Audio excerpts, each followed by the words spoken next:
When we do things like songs that are a little, what we call sexy. You can see from the title, it's more of a love album.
All right. All right. Welcome to another week of Manversations 2020. I'm so glad that we're coming to the end of the year because of what we've been through on this show. There's so many great shows, so many great feedbacks. The amount of jewels dropped on this show, the amount of phenomenal guests that we had on our shows. And it's only going to get better for 2024. We're revamping everything, bigger and better. Major's got some major things coming for us that you guys are going to love. And I can't wait. The new year's new blessings, new purpose. Everything is just going to be so phenomenal. And with that being said, man, we are so happy to have another phenomenal entrepreneur CEO this week. We had a phenomenal one last week, and man, we got so much great feedback from that guest. And I know we're going to get some great feedback from tonight's guest. I wanted to make sure that, like I told you guys before, whenever we do things with entrepreneurs, as a community, as a whole, you guys got to understand the importance of Black business, the importance of Black image, period. We are excellent people. We exude excellent. Luxury comes from Black people. Please stop thinking that luxury comes from other people. It doesn't. Everything started with us, and it's going to end with us. We exude anything that's expensive, we exude it. Anything that's royalty, we exude it. We are that. We are the brand of everything that is exclusive and great out there. So don't let nobody else tell you anything different. And this is the type of mentality that needs to trickle down into your children. You know, when they have a high self-esteem, it cuts down the suicide. It cuts down the least amount of confidence. They have more self-confidence. They have more self-love for themselves. They have more of a purpose, and they'll be more driven to accomplish a lot of great things in life. But when you have low morale and you have, you don't think of yourself so highly, that's why suicide rates is so high, especially in the Black community, because we have to get back to the base element of understanding that we are the foundation for everything running in and out of America and in this world. Once we understand that, once we implement that, and we carry that as a lifestyle and not as a fad or a trend, then you'll start to see how we could do things without asking or begging anybody else to do it. All right. And with that perception and with that image, remember in the 1920s, we used to wear a lot of suits, bow ties, and everything like that. And that was such a great image that we saw back in the day. It even transformed down into the Nation of Islam. You can have brothers out here that's 90 degrees and they'll have on a nice tux out here telling you about how great you are as a people. So we now have our special guest who also brings that image to our youth and our adults as well.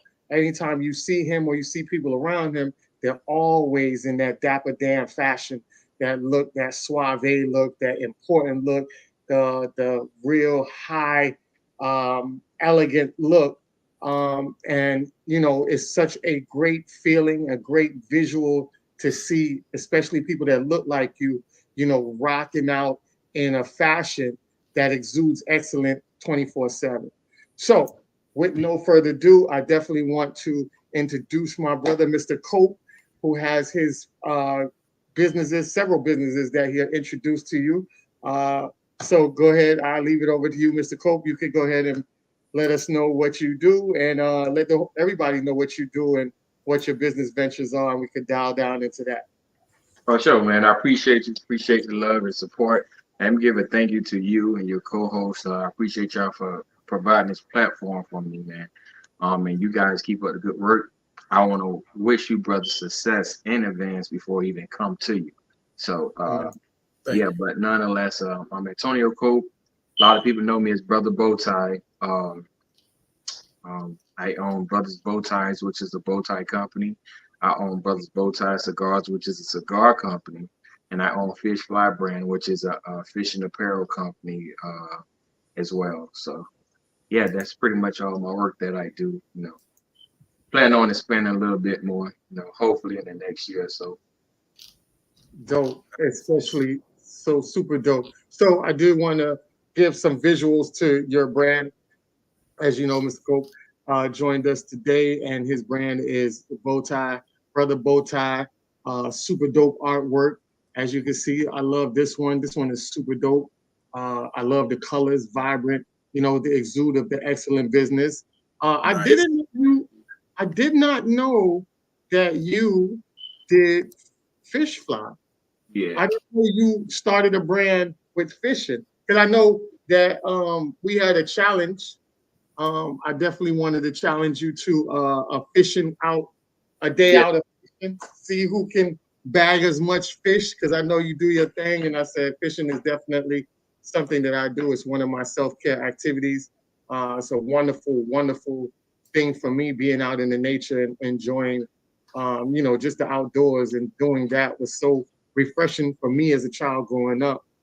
Yeah, it was very therapeutic with me. It Exactly. helped me out with a lot of very troublesome childhood that I had. When I used to Mm, get angry, I'll go fishing. If I thought about doing something stupid like going to steal out of a store or going to steal from somebody's house or mangoes, something like that, I would go fishing because I think it would preserve time and save my life, at that time and moment. And then I just grew up like this advancing my fishing. And whenever my stress level is high. I know if I mhm, mix the water with a rod, I'll be at ease and at peace. Fish Fly brand is actually, I started that brand last year with my sons. And I mm, started because of I was just one day in outdoor world just shopping for a spear gun. I was trying to buy a new spear gun because freshwater fish, saltwater fish, I also spearfish as well. oh wow. But you go fishing, and most people know fishing. We know us. And normally, Mm, when you go to outdoor world, you'll probably see probably about like 7 to 10% of us in the store. And most of the people be like, white or Hispanic and stuff like that. And this one particular mhm, day I was there, man, I seen that it was like 60% of us in the store, and we was all mm, buying the same thing. It wasn't me, but all the black people was in there. It was like young kids. They was buying, the new, I guess, the new style is to wear the outdoor mm, rail cap and the outdoor rail shirt together that matches. And it mhm, just like a light just went off. I like, oh my God, we not represented at all. So I walked like throughout the whole little department with my phone, looking up the names and brands. And there was not one black CEO for any company in outdoor world. mm, So I went home, just did my investigation. Then I say I wanted it some at Walmart because Walmart work with minority owned businesses. mm, And I think Walmart has a little over 58 different fishing companies that they represent in their store, and none of them are black owned either. So I said, you know what? mm, Let me make a black owned fishing apparel company. And of course, the name mm. Fish Fly came to my mind because of the way that I dress. Uh, Yeah. but and we always extra, so we always look good in whatever we do. They Mhm, can tell us that hey, it's a mud party or whatever, and we still gonna show up fresh just to get dirty, But that's just Yeah. something. The name Fish Fly just stood out to me. Okay.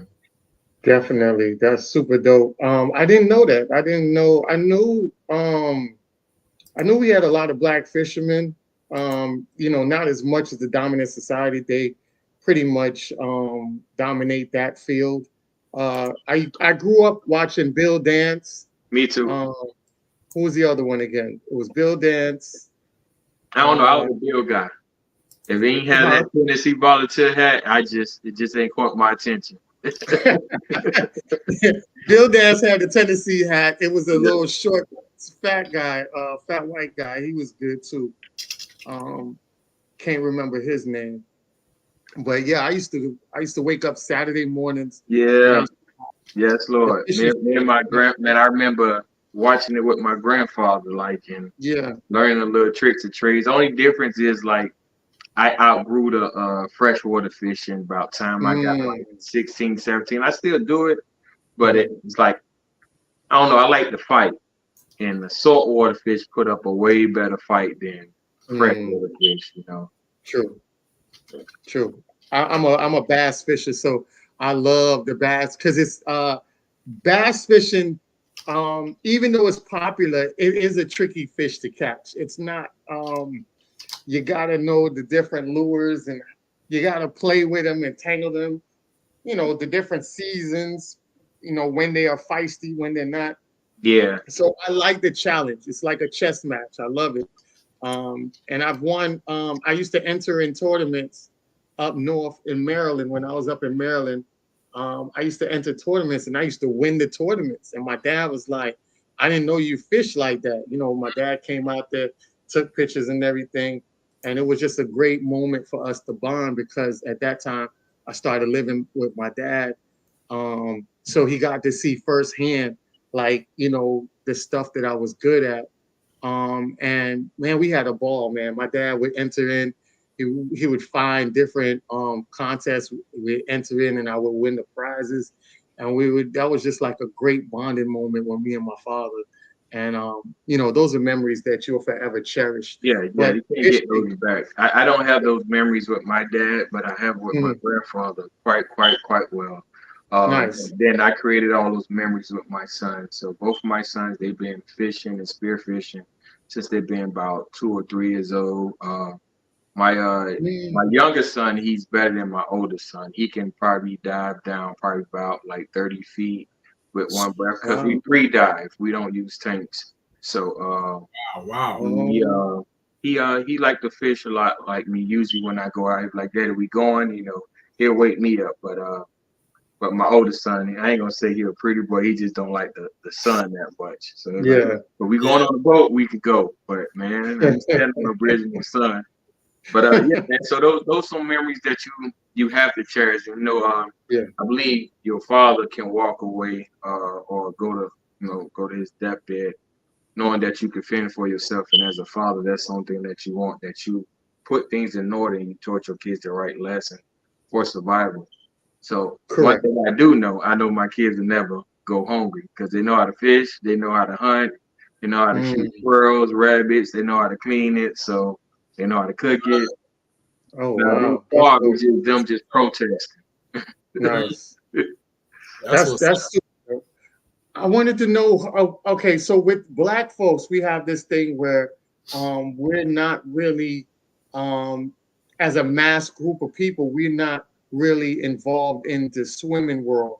A lot of us drown when we're around water and careless and don't realize that we slip in and then we don't know how to swim. And then even when you have children out here, that one slip in, the other one to jump in trying to save, and that one don't know how to swim, and both of them drown. I think there was a case like that in Hollywood, if I'm not mistaken. Yeah, a Um, couple of months ago. Mm, yeah, two children drowned like that.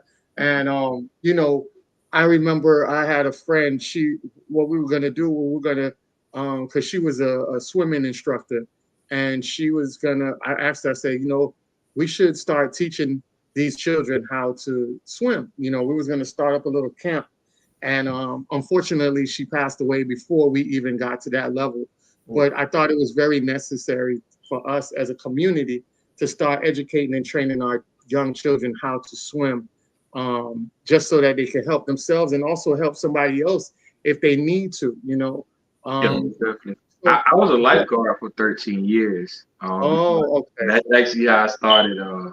It's a long story, but that's how Brothers and Bow Ties actually started.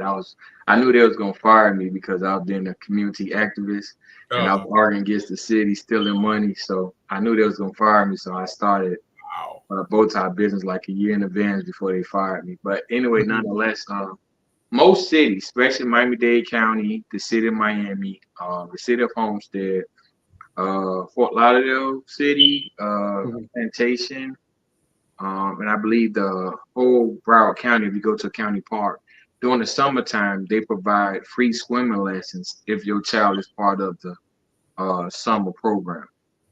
So I think Mhm. that's very important.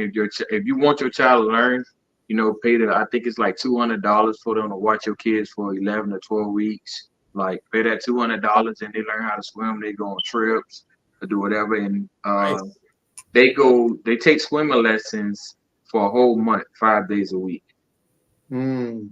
So Nice. if they're serious about it, they can do it. Or the other way would be I think this most cities charge like $60 a month to teach adult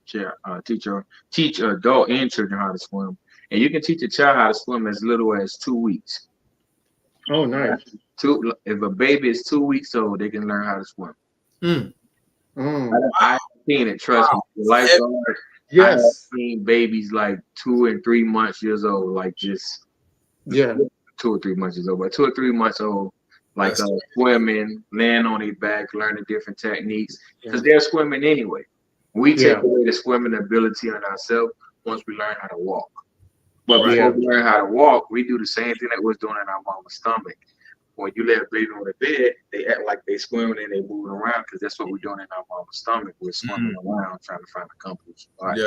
So yeah, we take away that ability once we start walking, and then we have to relearn and reteach. But it's funny you say that. I was just talking with a friend, and I was thinking about starting a program, nonprofit called Tying Ties. So not only do I want to teach us how to swim, but I want to teach us survival skills. So if we're broken down or on a boat and a boat sink or whatnot, we make it to land. So I want to teach us what we can and can't eat, how to swim, what's the most relaxing way to swim a long distance without burning your energy.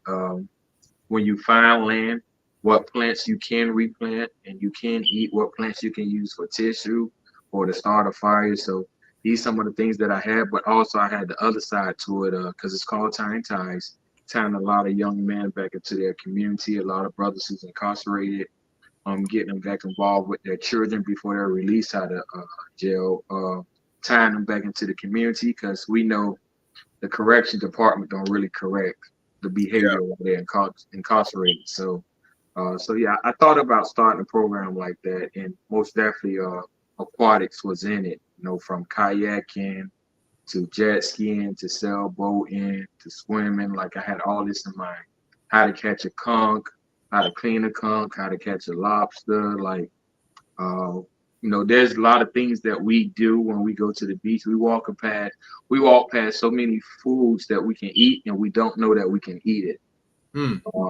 But it'd be like right there in our eye. We're like, like, and even when we're swimming, oftentimes when we go to the beach, we think about throwing our fish rod out to catch fish. But if you had a shovel, you can just dig up some sand fleas, and they're edible, but they don't taste good. But you can eat them though. But I heard it tastes better on the grill, but a lot of people try to fry them. So, Wow. Yeah. That is wow. Hell, man. Y'all got me up here thinking about some stuff I need to do, man. I've never been fishing. Yeah, bro, it's so relaxing, bro. Yeah, how to clean fish or catch them or none of that, man. I got to sharpen my survival skills, man. Yeah, you got to sharpen them up. You got to be primitive, man. Yeah, bro. You got to sharpen them up. Yeah, the cleaning, the gutting. Yeah, man, it's all good. And I love to focus on teaching Black folks how to swim and how y'all spoke on that, man. Because real talk, we got a problem, man. Like as a group, I think we really have a serious phobia of water, man. Like the number of Black people I know that don't know how to swim, it just don't make no sense, especially in Florida where we're surrounded by water. Yeah. You know what I'm saying? I think the phobia comes from us continuing this false narrative about Blacks can't swim, because we could swim and we're good swimmers. I worked at Charles Hatley Pool, which is the only public Olympic-sized pool in the state of Florida. Okay. And when I say like, man, we can swim, man, some of them white people can't touch us. Real talk. Man, look here, bro.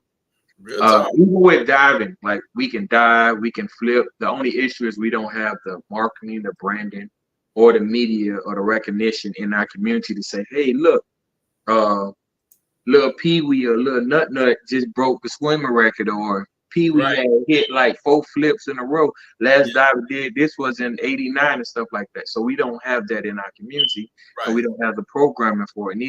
Neither do they provide the funding at our park. So if we had the marketing promotion, even at our schools, I think all Black schools in Miami has a swim team. And I ain't gonna lie, some of them suck, but some of them was good. But even when it came to their coaching, when I used to be at the swim meets as a lifeguard, I look at the coach, I'm like, shit, the coach look like he can't swim that good. But so if they give the right coaching or the right, invest in it, then we'll be good. Like there's one popular family, I gotta give credit where credit's due. The Gunda family, they're well known for being great swimmers in the city of Miami. They're great swimmers and they're great divers. I don't know if some of you guys ever heard of V from Make the Homeless Smile. Of course, we That's know my V. man. That's my sister. Yeah, We so don't we don't get she's related to them, and they yeah. are swimmers. Like everybody in Miami know that they're swimmers.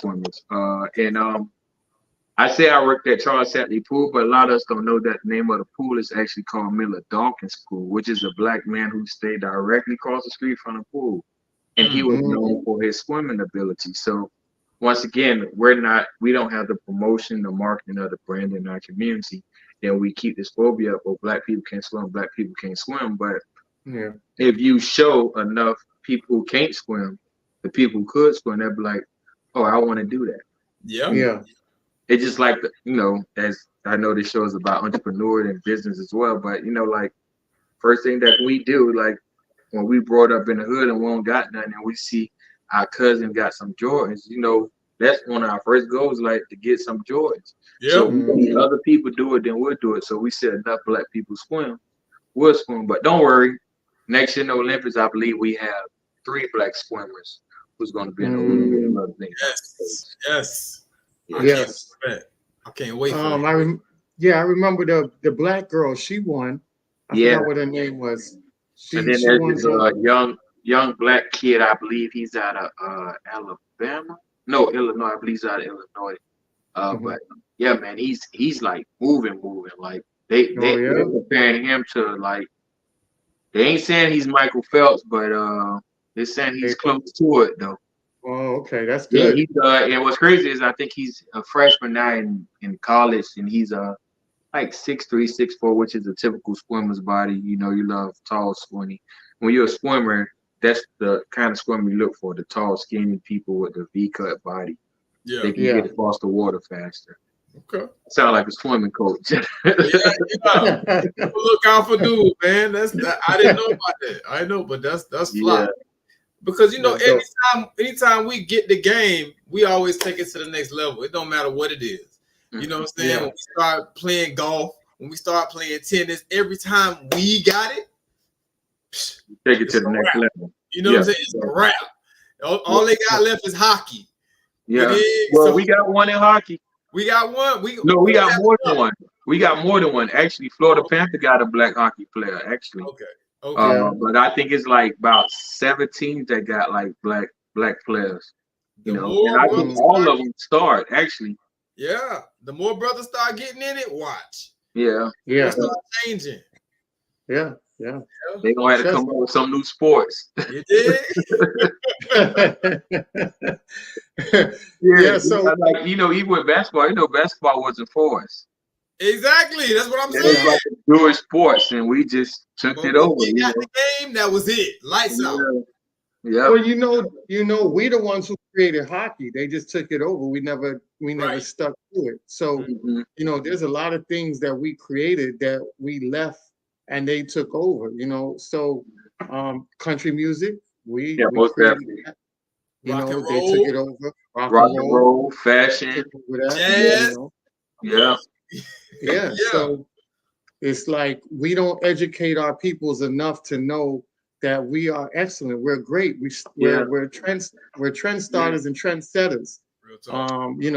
So when it comes to, I think a lot of times that what we don't address, we don't address the elephants in the room about a lot of things that create phobias and issues in our community. Like, say for instance, like with swimming. They say one of the theories is black people don't swim, they don't like the water because of sharks. And then they have this false narrative that sharks used to follow slave ships and eat all the slaves who used to get thrown overboard. Well, I spearfish, and I'm gonna be honest with you. Every time I see a shark, me and my son actually get in the water and try to follow behind the shark because the shark gonna take you where the fish at. But never in history, I just want both of y'all to think. How many black people I want y'all to put up 5 fingers. None. Name 5 black situations that a black person got bit or eaten by a shark. None. You're out there. You go to the Bahamas, they're full of black people that swim with sharks. You go to Barbados, you go to even here in Miami, if you're in the water, you swimming with a shark, but it's like a little theme park area for an excursion to swim with sharks in the Bahamas and Mm. making stuff like that. But sharks, to me, I'm just gonna be honest. I think sharks are kind of racist. I don't think they like us, but which is cool. Trust me, it's cool. But almost like 99.9% of the stories that we hear Yeah, of people getting bitten or eaten by sharks are white people. true. Yeah. So we have this fear. A lot of us have this fear that, oh, we get in the ocean, a shark gonna bite us, and that's not necessarily true. Like sharks, trust me, the most dangerous animal inside the ocean is actually a grouper.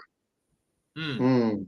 I done seen the grouper. I'm talking about my own eyes. I done been like 25 feet underwater. I seen a grouper go up and bite off half of a shark.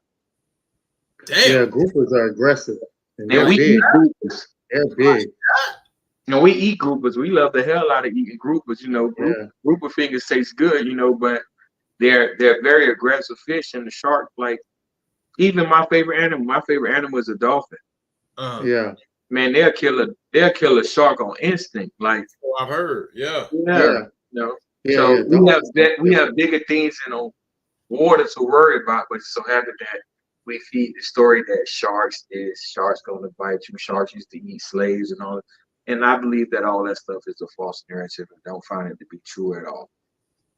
Definitely. And that's why I don't really co-sign the narrative of Aquaman being white.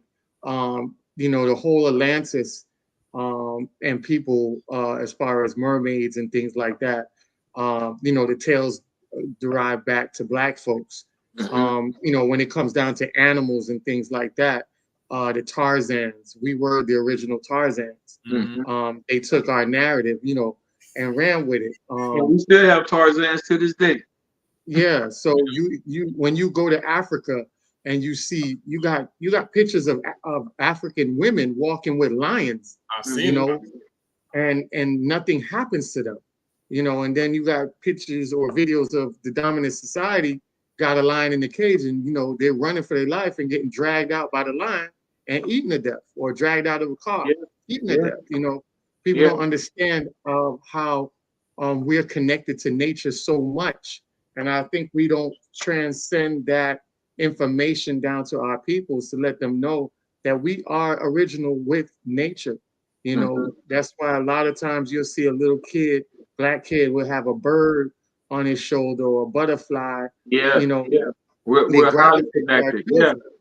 Yeah. So, we got to understand that and start flipping the narrative, because the more we push fear, the more it repels us away from really adapting and being where we need to be. And that's one with nature.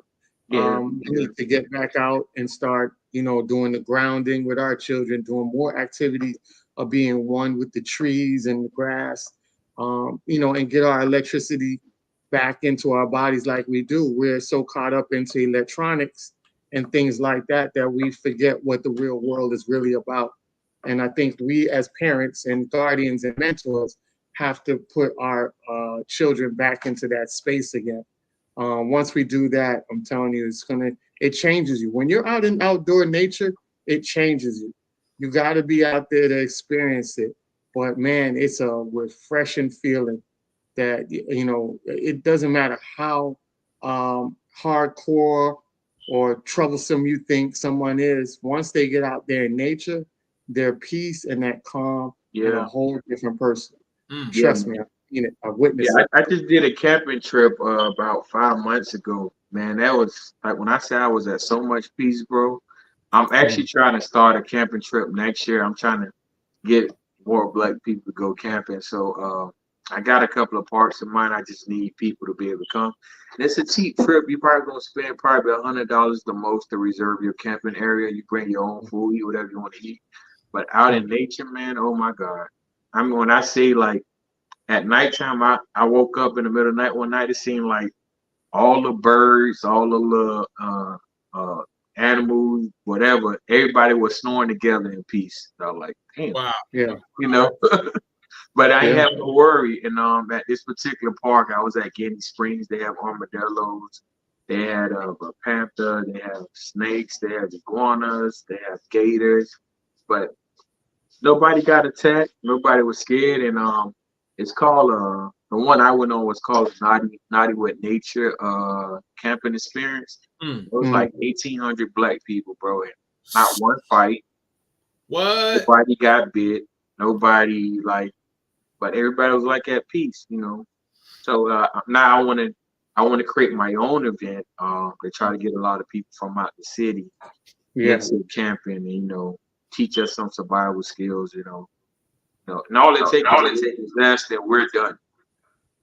Yes, definitely. And I love the fact that you said that because we spoke before, and I told you that when we do the Manversations, we're definitely going to start doing Manversation 2020 events. And one of the events, when we do the event, we definitely want to have you in place because I think one of the lost art that is diminishing in our community.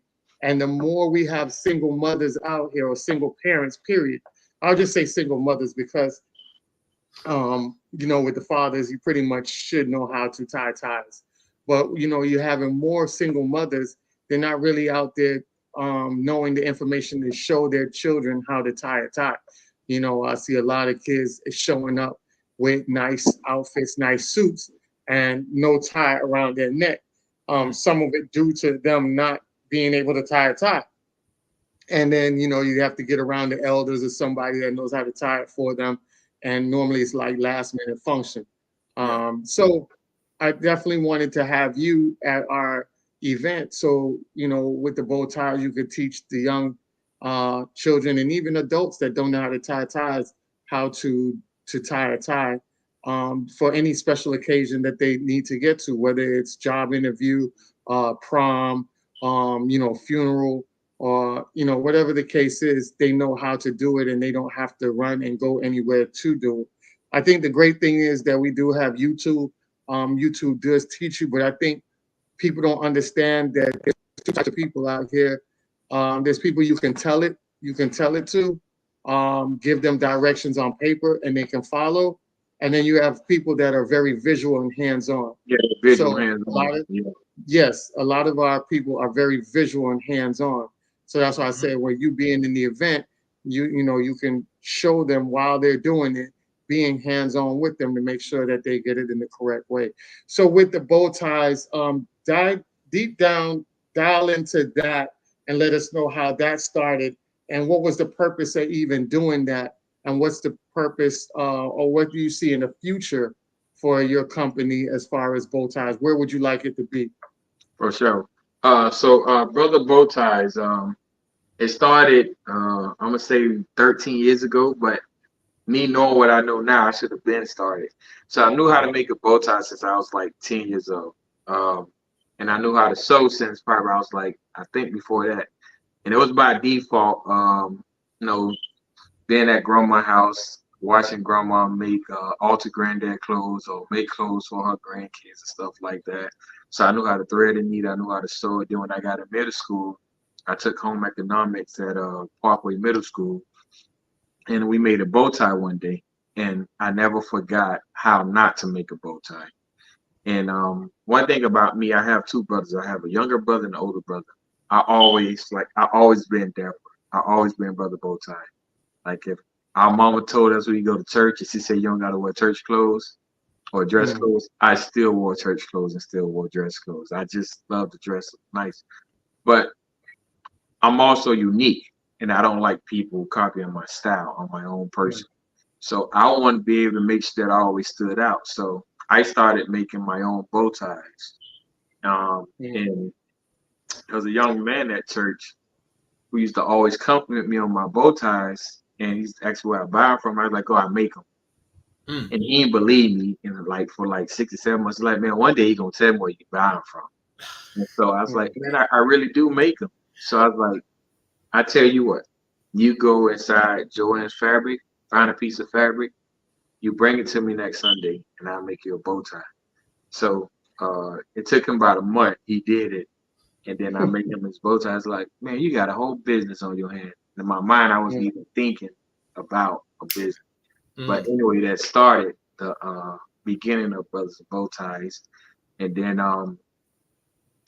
once I start wearing bow ties every day instead of on Sundays, it brought me some trouble, but it brought me some good relationships as well. You know, business ideas, great networking with people. So I stumbled across this one guy, and this one guy's like, "Hey, bro," it's like, "How your bow tie business doing?" I say, "I ain't making no bow ties." I was like, "I just do it for my friends and family. You know, I only do it for my." He like, "Why you don't got no website?" I'm like, "Oh, I get a website." And me like being completely out of it, like, yeah, it only cost me like $300. So started with a website, then I started making bow ties, and the first name of my bow tie company was actually called ACOGG, and it's the acronym for Antonio Coat Outing Gear for Gentlemen. And my business mentor, a young man by the name of Kennedy, TK, some people call him Tobacco Kennedy. He sat me down one day and told me that I owe him a cigar for his advice. I said, "What advice?" He said, "Come buy the cigar. You heard advice." So he knew me, one, because we're both Freemasons, but he also knew me for being a community activist. He said, "Everywhere you go at, people always talk about your bow tie." He said, "Change your name, your business name, to Bow Tie Brothers or Brothers and Bow Ties." He said he had two sons. He said, "I hope you're gonna leave your business to your sons." I said, "I do have two sons." I said, "You know what? I'm gonna call it Brothers Bow Ties because both of my sons' name always been on the ownership paperwork, as far as like ownership." So that's what really started Brothers Bow Ties. And Brothers Bow Ties probably been incorporated probably about like 13 years and stuff like that. But since then, I have uh, advanced the company and flipped the company in so many ways. So I went from making bow ties to now I make handkerchiefs, I make cufflinks, I make hat bands. I got suits coming soon. Wow. Cigars, as you know, I already have Brother Bow Tie cigars. So yeah, it expanded. I'm doing quite well. I make like 4 different kind of knots. I don't know if you see some of my patterns in the back. So yeah, I have 4 different kind of knots that I make. I got a couple of good clientele. I have a couple of lawyer friends who make sure they spend about $2,000 every year on me. I did a couple of weddings. I'm well over I'm over 75 weddings since I've been in business. Internationally, I'm doing numbers in Germany, London, Australia, Kenya. Uh, yeah, so it's I'm not rich yet. So it's still a grind, it's still a hustle. I'm still working out my house. As you see, I still got the sewing machines in the back, one behind me. So I'm still working out my house. But it pays all the bills, and it helps me provide a nice lifestyle for me and my kids. So nice. Question. Yeah, that's amazing. Yeah, that is crazy. And I also on my company, brother, is those who want to check out my website is www.brothersbowties.com.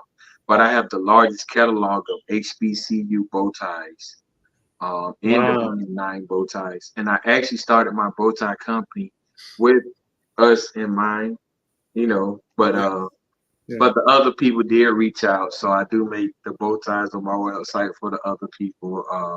They're my clients, they're my customers, so I make bow ties for a lot of colleges. But I do hold like the largest catalog of HBCU bow ties. I have 87 in particular, and I plan on growing and making even more.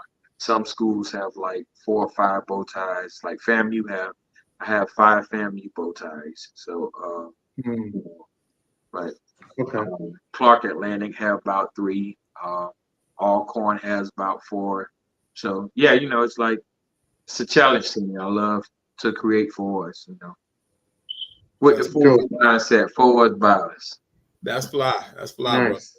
bro. Let me ask you a question, real important, because people have asked me this and told me to ask some of the entrepreneurs that I come on this, and I've also wanted to know this too. When you started this, because there's a rift, right, in the community with people who want to embark on a entrepreneurial journey and those that don't. and usually it's because of a fear of some sort, right? And so the argument that I always get, or the pushback that I always get, is, well, it's not stable.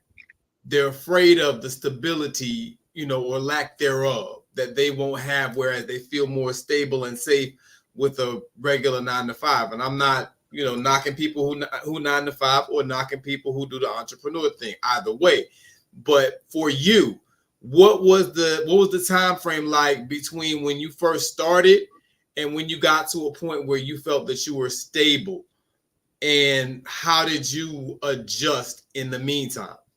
So as I told you, I was a community activist. So yeah, I knew my job was going to fire me, but I was buying myself time. So, but from the time my job fired me, I think I got fired from my lifeguard job like in 09, 010. I was already making the bow ties, but I wasn't just as popular. But I was making probably about like $500 or $600 a month. But my rent was like $1,400 at that time. So I wasn't making enough to cover my rent, but I did have a spouse or girlfriend, should I say, that we was like splitting the bills. So I just had to cover my half. But I would say from the time that I got completely fired, it took me 2.5 years. No, I ain't gonna say 2.5 years. I'm gonna say 2 years. It took me 2 years to get to the point where I didn't need another job. Okay. Yeah, and I had the time because, of course, after they fired me, I'm just gonna be honest, be blunt. I got on unemployment, so you're damn right. Yeah. So unemployment gave me some time, and it gave me more time to grind and focus on what I could do. So, I was buying fabrics just because, like, right.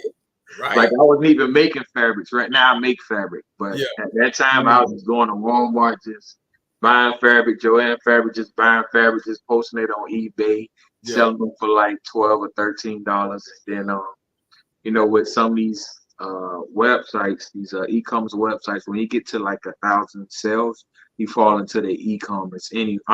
Fall into their algorithm, so they start promoting you and bringing you sales anyway. So once I had eBay on lock, I say, "Oh, I'm good.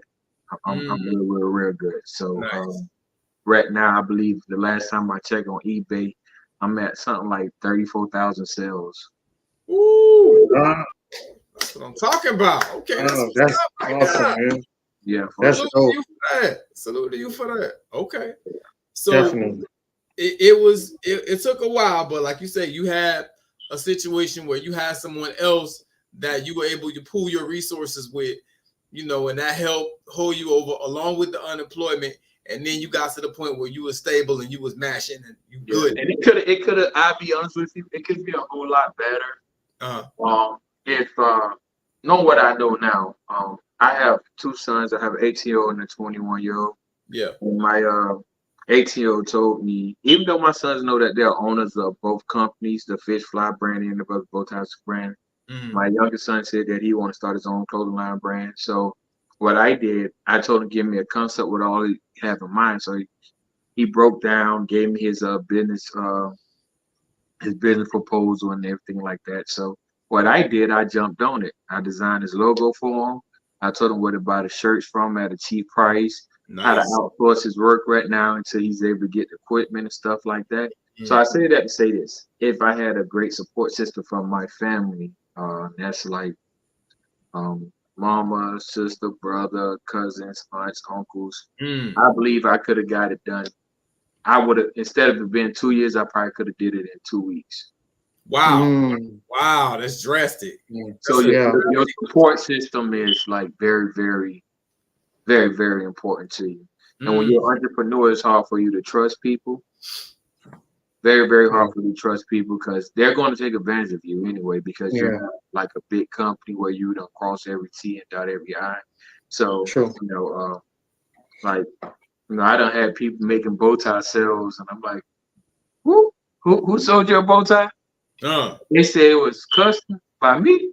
Wow. And then I had to make a bow tie because You know, one of my relatives, I told them, you know, this is the price, and they done collect the money. You know, so Wow. Wow. it was Wow. none of my sons, thank God. Damn, bro. But you know, Oh so gosh. but yeah, man, if you have a good support system, man, you know, with in our community, Mm-hmm. we lack support system. I'm just gonna Yeah. be solid. I'm calling it. And But no, go ahead. I'm saying, I was gonna say, I don't mean to laugh. I laugh because it's always a niggerism Yeah, that flows in somebody's family. It's yeah, somebody in there that do some niggerism yeah, that just be like, why? yeah, Why? Real You talk. know, yeah, why yeah, you messing up somebody close to your family tree? You got other knuckleheads out there. Mess with somebody you don't even know, but yeah, yeah. Somebody who's related to you. yeah, Yeah, you want to cripple your own damn family. Like, yeah. you And know, then you gonna turn right around and ask them for a favor, ask them, you know. Mm-hmm. But yeah, but if we can, if we could, you know, I don't know if you guys have kids or family members, but if you can provide them with the support, man, you'll be surprised some of the things that we do. Like I talk to a lot of young entrepreneurs, Yeah. man, they have some ideas, bro. Like, man, this one young lady, I'll be honest with y'all, I can't think of her name, but she has an idea that she want to shut down Marshall's and TJ Maxx shoe department. Mm-hmm. Now but I know she stays in Carol City.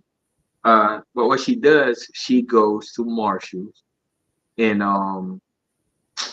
TJ Maxx and Ross, and she buy their shoes like at a real, you know, buy them at their prices and Mm-hmm. upsell them. Right. So I was vending one day at the event, and she was telling me her concept, and she's like, "Yeah, I just don't think that they should sell shoes. I think it's my job to sell shoes." But just because she said that, it just had my mind blown because Mm. and this young lady 12 years old, but can you name a 12 years old who think their mindset is that they're the one who should be selling I shoes love and it. not a big company? I love it. yeah, That's what's So up. just imagine if she had her family behind her to say, shit, I mean, excuse my language, but the hell with the shoes that they sell. Design your own shoe. Where your logo at? Yeah. yeah, Let's work on your logo. What kind of shoes you want to wear? You want to create, and you can create all kinds of shoes. Now, don't limit yourself to tennis shoes. Do flat tops, do hard bottoms, do boots. You know, but anyway, I had brought 3 pair of Reeboks from her because that's what she had. Mm-hmm. Um, that I needed. I needed some fishing shoes because mostly all my shoes are dress shoes. But Okay. I need to put some money on her table. And I gave her advice because the order Reeboks that I brought, it said $14.99, and Mm-hmm. she sold them to me for $25. So Uh-huh. I told her I would have bought them for $30, but make sure you remove the stick off, or buy your own stickers and put your sticker over their sticker. Yeah. You Yeah. know, yeah, but just give her advice. You know, of being a young entrepreneur. You know, I believe that like that's my job to encourage us to yeah, be better. You know, if I can, exactly. even y'all, that's the way that I can have us be better. Like it's for free. There's no consulting fee as some of us do. Nah, bro, this is what we gonna do. Because when you eat, we eat. You know, True. Yeah, I had posted something about the Howard University swim team winning a competition this year. Women winning the college swim competition. Oh, was just speak about that earlier. But yeah, Howard University, HBCU, they won the swimming competition this year. But one of the comments, the lady said, "Oh, congratulations to Howard." I said, "No, congratulations to all of us, because when they hmm, win, we win. True. yeah, You know, we win, when I win, we all win. You know, that's Yeah. our mindset." And speaking of business, you know, often when we're doing business, what I hate in our community that we glorify too much bullshit that doesn't benefit our community. And we hmm, allow our celebs to feed us with this BS, whether it's Balenciaga, Gucci. Uh, exactly. man, trust me, man. Growing up, I used to wear Ralph Lauren. I'm just gonna call it a buck. Mm-hmm. But Hmm. as I got wise, I'm like, damn, when the hell did I see Ralph Lauren ever come to the hood and give out computers or give out turkeys or hams or Balenciaga or Gucci, any one of these brands. Yeah. But you'll have me or you have the mom and pop stores. They labor for our community, like these small black businesses in Opa-locka, Miami Gardens, Liberty City. They're the ones who's doing stuff for our community. And as much as we don't support them, the little bit of money that they get, the city commissioners or governors come around and say, "Hey, I'm doing a turkey drive or Christmas giveaway. Can you donate? Can you give me? Can you sign a check?"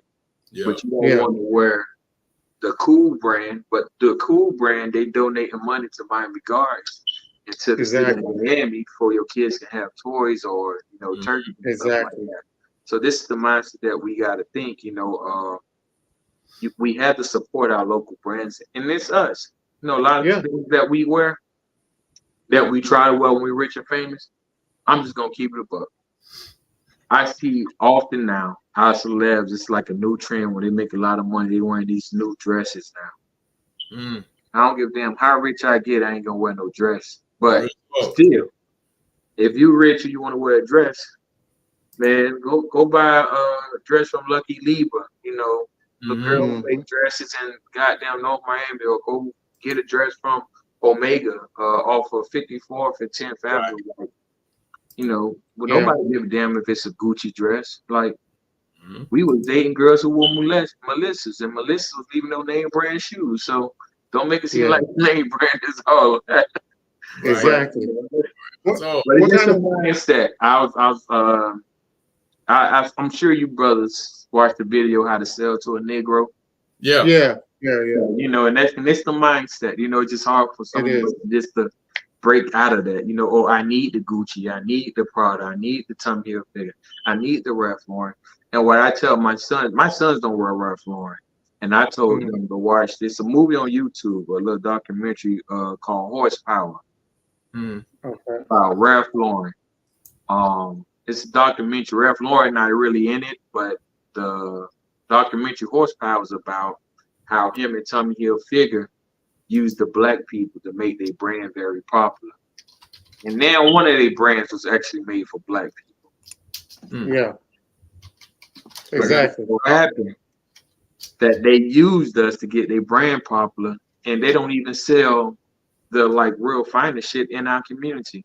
I'm just gonna keep it a buck, like in we have the regular Ralph Lauren clothes at our Macy's or our dealers and stuff like that. But if you're going on Saks Fifth Avenue, off of all over, then they're like 80% of their Ralph Lauren department is Purple Label. None of us never even seen a Purple Label shirt. I know we did. Yeah. So, just something for us to think about. If they want to treat us like second-class citizens, then we need to treat their brand that same way. Real talk. Yeah, real talk. So I wanted to ask you real quick, what watch you wear? What watch you wear? I don't have a watch on, but my favorite watch is Bolivia. Oh, see, then you need to be put on game, buddy. What is that? This is black owned right here. What is it called? I'm about to tell you right now. Hold on. Boom. Got you. Italian twine, baby. Okay. Italian twine. I'm gonna find it right now. Yes, Italian twine, man. I'm definitely gonna try to get these brothers on. Man, I've been rocking Italian twine watches, man. They have watches for women too. They got a set. You could buy them in sets, man and woman, same color. Or you get them. If you're a woman, you could go get them. They make women watches, and if you're a man, you could go get them. They make male watches. So Italian twine is a black-owned company. I'm gonna look them up. I'm gonna copy one. Yeah, they're a black-owned company that make quality watches. When I say their quality is dope, it is dope, man. When you look at the brand, sure that they damn sure not gonna get in their inbox and actually do they make any dye-proof or waterproof watch. Oh yeah, definitely. And the thing about it, we had an entrepreneur yesterday. Shout out to Angie Baker, the owner of Sip and Scent Candle Bar. And she was talking about how the customer service, they reached out to her and she ended up changing back one of her formulas that she changed because the customer was like, hey, I'm kind of allergic to this new formula that you made. And she realized that she made that original formula that didn't affect that customer a year prior. And then she changed it. And then she realized what happened. And she was like, oh, I'm so sorry about that. I forgot I changed my formula. So then she started her own. She started the same original formula, and she started adding that back into a line just for the people that are allergic to the new things in the new formula. So that's why I say all the time with, you get great care with great business owners, and I only promote business owners that have great customer service. Yeah. And most business owners like myself, like and a young lady just talk about, man, we're in business for us. I mean, like, trust me, I meant like I love the people who spend money. Green is green. I'm just gonna say it like that. But but oftentimes it's us. We're trying to satisfy us.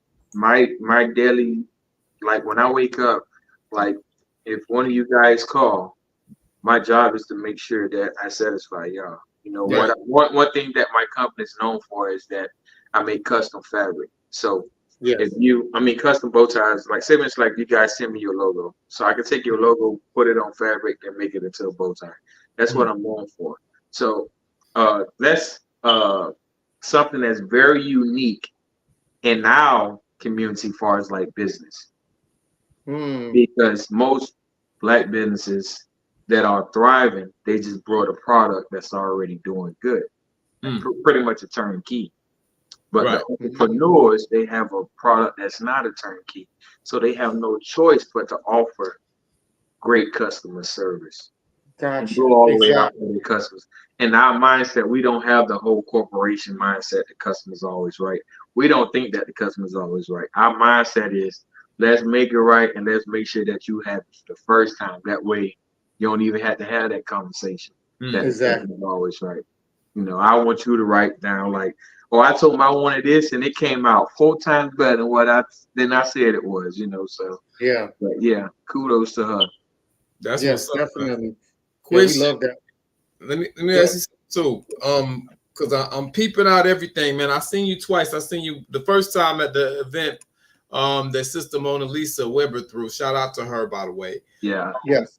And now I'm seeing you today, and I'm peeping. You mentioned when you were speaking that you always dap or whatever the case may be. And both times that I've seen you, I've seen you. The way that you present is always that type of fresh and clean type of vibe, right? What response have you gotten from men generally, just regarding men's general appearance and bringing up the level of the look of men generally? Because I think that's a conversation that needs to be had. I know a lot of brothers that don't even own a suit. You understand what I'm saying? And I think that generally speaking, back in the days, we used to always be dap. You know what I'm saying? But now I feel like we've lost that. And I just want to know, have you seen, like, when you get in contact with brothers and y'all start, politicking and going back and forth, are you seeing that more brothers are taking more pride in their appearance and they're gravitating to what you're doing more and, starting to tack in that direction? So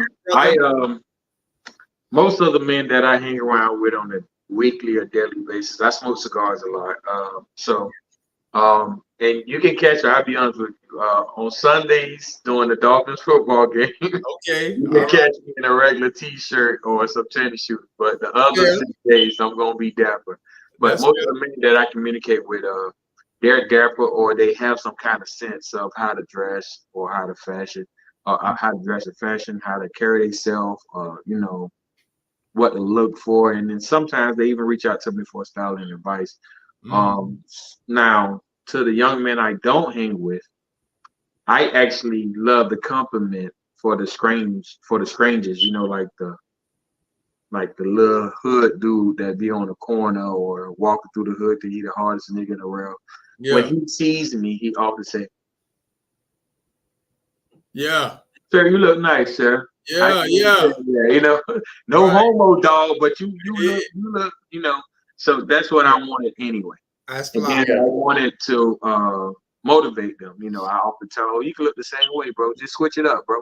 I Uh-huh. ain't telling you can wear your dickie, but it don't hurt to, you know, wear a suit or wear a bow tie or a tie, you know, one day a week. And the reason why I say one day a week because you ain't gonna change and you don't got the money to change your whole wardrobe like that Yeah. within a week. Right. But within that one day of you dressing nice, you're gonna get compliments and you're gonna love that compliment. Mm-hmm. So I get a lot of compliments from my brothers. You know, of course the sisters always gonna compliment, but Yeah. I got the compliments from where I wanted to get them from because I didn't want the compliments from the men who already knew how to dress. I wanted Yeah. to reach out and grab the young men who don't know how to dress I like that. Yeah. and try to motivate them. You know, and I even do it with my sons. You know, I tell my sons sometimes to dress up. You know, to motivate their friends or let their friends know that they know how to dress or you know they have style. They know how to put pants and ties and stuff together. So you know, and this is a like you know when you get into it, it's like a I don't know, it's like a very unique world. You know, usually when you get up, go to work, go to a party, you already know what you're gonna get. Right. But when you dress like this, like it's a whole process that you got to do. You got to make sure that the sweater can go good with the stripes or the fabric. Make sure that the bow tie. You got to make sure that the shirt is right. Then you Mm-hmm. got to figure out like what the tie crash with the sweater, what they crash with the shoes, like so it's a whole Mm-hmm. process. And then even with getting dressed, you know, normally when you get dressed, you just put on your pants, throw your t-shirt, or your hat if you got to, socks and shoes. But it's not the same process when you're dressing like this. Right. So you know you have to put on your the first thing you have to put on is your shirt. Then you have to fold it once you put it Mm. on. Then you have to put on your pants, and then you have to tuck and roll your shirt in your pants if you don't have those spleens to connect your shirt to your socks, which I don't wear Mm. those. But so it's like a whole process. Then after you put the shirt in your pants, you got to put your vest on or your sweater on if you have one, and then you tie your tie or your bow tie, and then you put on your jacket, and then you put on your socks, then you put on your shoes. And Right. even when you wear Mm. your shoes, you wear your shoes different because normally you wear tennis shoes, you take them off, throw them in the corner. When you wear dress shoes, you can't take them off, throw them in the corner. Mm. You have to put Mm. the foot, you have to put the foot pattern in there to make sure that they don't lose they don't lose their value and they don't get any creases or dents in them Mm. because they're not made the same way. They're made with authentic leather. So Mm. once you jam leather, it's pretty much done. Most tennis shoes is not made out of authentic leather, so Okay. Mm. they're not going to get damaged. One thing you would hate is to buy a $200 or $300 or $400 pair of dress shoes Yeah. when you throw them in the closet and some boots sitting on the top of them, put a dent on them. That dent ain't gonna never come out. Oh. Yeah. So So you're that guy. God damn. Yeah. yeah. Well, I ain't that guy, but I'm that guy. Woo! Bro, put the things in the shape, keep the shape. I'm not on Yeah. that level yet. I'll be swagging, but god damn, okay, that's serious. That's another level. Yeah, Respect. yeah, yeah. I like that. Definitely. I Okay, got it from my grandfather, man. I got to give respect where respect is due. that that's the old My school players. Yeah. yeah, man. My mother, father, man. This guy can dress, man. I thought to send a picture to you guys, but when I say this guy can dress, man, I don't even think I come close to him. Like that. Right. Yeah, Okay. man. I Okay. mean, like I done seen this guy wear like a suit to go fishing. That was Mm. him. Only time I seen him without a suit, and it like kind of breaks my heart. But like his last year and a half, last 2 years he was living, Yeah. he couldn't dress himself and get himself right. So whatever Yeah. people gave him, that's what he put on. But when he was Yeah. healthy, man, look here, Like that. man, Wow. man, he dressed so good. I never felt into the average young black man mindset, and let's keep it above. But like when you're in middle or elementary school, or I want to be like Michael Jordan, or I want to be like Denzel Washington. I want like, man, I couldn't glorify no other man because my grandfather was like, he never told me that it was a man better than him. It's just the way that he carried himself. He was like Yeah.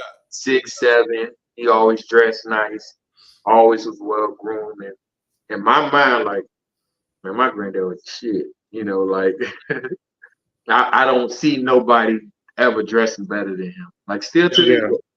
Wow. And my swag is ain't as perfect as I want it to be, but I don't see people stuff that look way better than mine, but it didn't look better than my grandfather's. Okay. Okay. Okay. Yeah, so That's what's up. that's where I get my style from. So and Well, it never left me. well, no shade, man. I don't wear bow ties. I don't too much care for bow ties. But let me ask you this: do you make regular long ties? Because I'll cop some of them.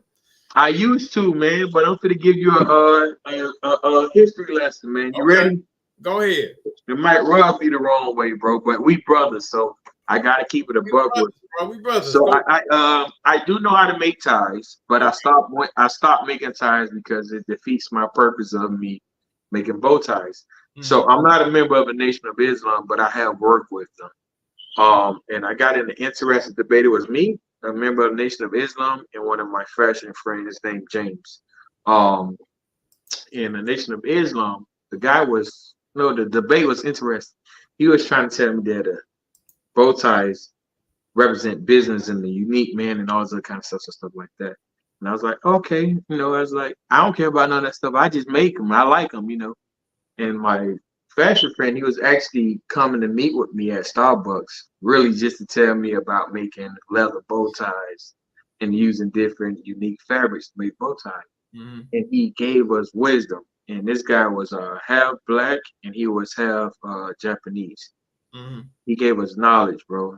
He Okay. said, did you know that the bow tie is the only authentic tie in the fashion community that has no ties to anything negative? Mm. He said the regular tie in America is Mm-hmm. connected to racism. Mm-hmm. That's the origin of it. And the Okay. Yeah. origin of the regular tie before it came to America actually was a sign of war from Ireland. So the Irelanders used to wear a regular tie to go to war. Mm-hmm. And Mm. then in America, what they did with it when they ran out of rope, a regular Yeah. tie knot is a noose. So they will find a big strong piece of fabric and parade around in the street with it to let it be known that they're going to hang somebody. Mm-hmm. Mm. They would take that strong piece of fabric and they will hang somebody with that strong piece of fabric because they had no more rope. Now the bow tie is older than the regular tie in America. Mm-hmm. You can find pictures from the 17 and probably 1800s, or sketches of them with bow ties, whether it's Abraham Lincoln, whatever. But you're not gonna find them with a tie. Right. The regular tie got popular in America in the mid 1800s, Mm. Mm. and it's only because of racism it got popular. Now, if it was never Mm. tied to racism, the tie would never even been popular. We probably would never wore a tie in America at all. We Interesting. would have Mm. stuck to bow ties. If you look at any pictures prior before then, whether it's Congress, any picture like in the late 1800s or early 1900s, everybody have on bow ties. Mm. They either have the classic, they either have the classic bow tie or they have the straight bow tie, which is just a fabric just cut into a square and Mm-hmm. they turn it to a bow tie. So, Very interesting. but I do make ties. I just don't like making. Okay. Got you. Appreciate Gotcha. that info. What's Hey, up? I just learned something. yeah, you giving us history lessons tonight, boy, because I Yeah, didn't know man. that.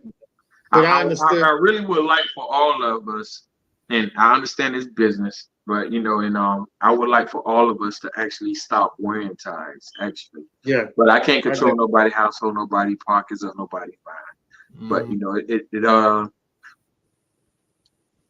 it makes us look good. If we're honest with each other, we never seen no one disrespect nobody from the Nation of Islam when they have a bow tie. True. That's True true. enough. That's true. And they're not. Well, I know them to be violent because I don't been within them. But Mm. their natural interaction, they're not violent at all. They're the most peaceful people ever. They Like are. Islam teach you to be peaceful. I am a Muslim, but the Nation of Islam, it is an organization, so they do teach defense and martial arts and stuff like that. But Mm-hmm. Mm-hmm. when you really think about it, when you see these brothers in the bow ties, don't ever think about disrespecting none of them. Nobody sell drugs in front of none of their mosques. Right. Yeah. Nobody Yeah. fight in front of their mouths. Like, so just think of the mindset with a bow tie sins. You know, I had a content creator I reached out. She said, you know what, you should do a video, a little skit. She's like somebody going to jail and like they have like they did a white collar crime and then she's like they had on one of your bow ties and the judge said, is that a brother bow tie? Bow tie you have on? And the guy said, yeah. She's like, oh, not guilty. I thought it was a nice skit though, but I was like, damn, I don't want to be tied to nothing criminal though. But That's you know, hilarious. Yeah. but That's it is a nice skit though. But just think of it though, like when you see any young man or man in a bow tie period, even at a wedding, you can know, and I'm sure we know somebody from the hood, but Yeah. just something about when they put on the bow tie at a wedding or a funeral, they don't look good at all.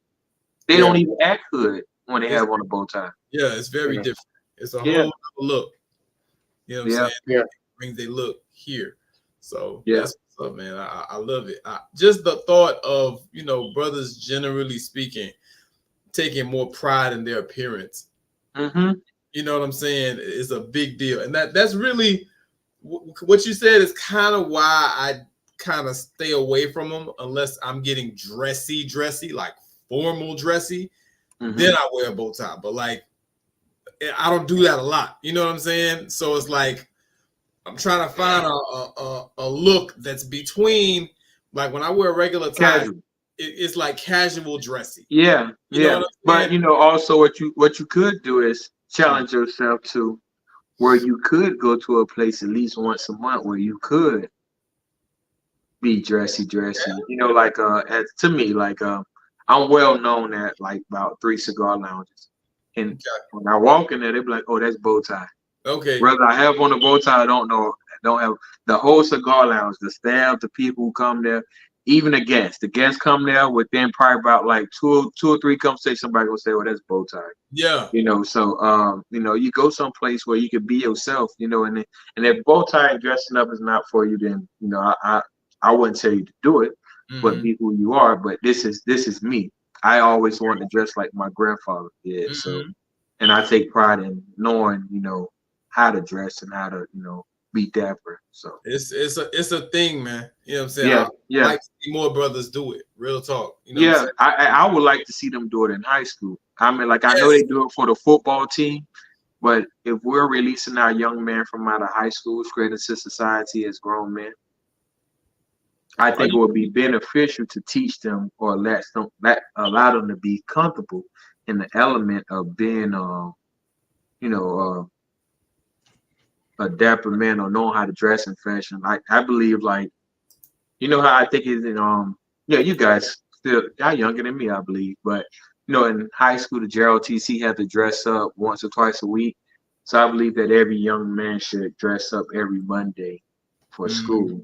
And they should get like an extra credit for dressing up or something like that. You know? I like that. I like that. And they encourage them when they go to college. They don't have no excuse why they can't dress. Right. Or why if they go to court, why they don't know how to dress when they go to court. Exactly. Or if they're going for a job interview, you know, why the hell they showing up in Dickies if they've been taught how to dress since, you know, high school, you know. So exactly. See, that's the reason why I think it's so important, because when you start talking about the appearance of a black male in particular, you're talking about the way that you're presenting yourself that's going to inform a lot of times what your money gonna look like. You know what I'm saying? It's going to inform your employment status. It's going to inform, you know, a lot of times your dating status and how, you know, seriously people take you in the dating realm. You know what I'm saying? And we talk about that a lot on this show. So it's very important. And a lot of people, you know, especially in South Florida, when you go up north, if you've been up north, you know what I'm talking about. Places like Chicago and places like that. Them brothers, Ohio. Them boys dress, you know. Detroit, Don't do that down here. Like I mean, like I have my little crew that I usually smoke with at the cigar lounge. Yeah. We do this thing like towards the end of the year and beginning of January, because that's when it's really cold. Yeah. So we bring out our peak coats and we have a little in-house competition. Oh, we dress it down Friday, but I want to see what you're coming up with, and stuff like that. So I understand that a lot of people give an excuse that it's too hard for us to wear a suit, but it's really not too hard. It's just that you don't want to wear it, you don't feel comfortable in it because that's not the image that we see in our community. True enough. Yeah, how often do we see a man get dressed and put on a bow tie or put on a suit to go to work? We don't. And I know he's not in our community if he is going to work like that. So the average lawyer, black lawyer or doctor, he don't stay in our community. He don't stay in the hood. Mm-hmm. He's not standing in the beans or in the swamps or Lincoln Field. Nah, he's probably somewhere out here where I'm at in Miami Gardens. So and you barely don't see him. Biscayne Gardens or Doral or So the young man that's in the hood who goes Northwest and Central and stuff like that, they barely see him. They see their teacher get dressed every now and then, but even the dude that they wake up next to and they see when they leave school, they're not seeing that image. True enough. If their dad active in their life, which we have very few young men who dad is active in their life, but I guarantee the dads that's active, most of the dads are not dressing like this, Nah, bro. Correct. And it makes to me it's really no excuses because as I said, I'm not rich. I'll be the first to tell you, but I ain't making $100,000 this year. But I know how to dress. I mean, my kids know how to dress, so my kids see my image, and it's up to them. I mean, like my sons, most of the time they wear urban clothes. Right. But one thing I do know, when I say, "Hey, we going here," make sure you okay. And I don't even gotta tell them what to dress. I don't even put their clothes together. But they done seen the way that I did my process throughout the year. But that I got this, I'll be there. Yeah. So that's so. And my one reason why I want to start an organization called Tying Ties, I at the age of 12 years old, I was facing 40 years in prison. I was a young criminal. Wow. But I knew honestly how to load guns, and I could have identified probably about 6 or 7 guns by the time I was 12 years old. Wow. But I knew how to load a gun before I knew how to tie a bow tie. Wow. Or a tie.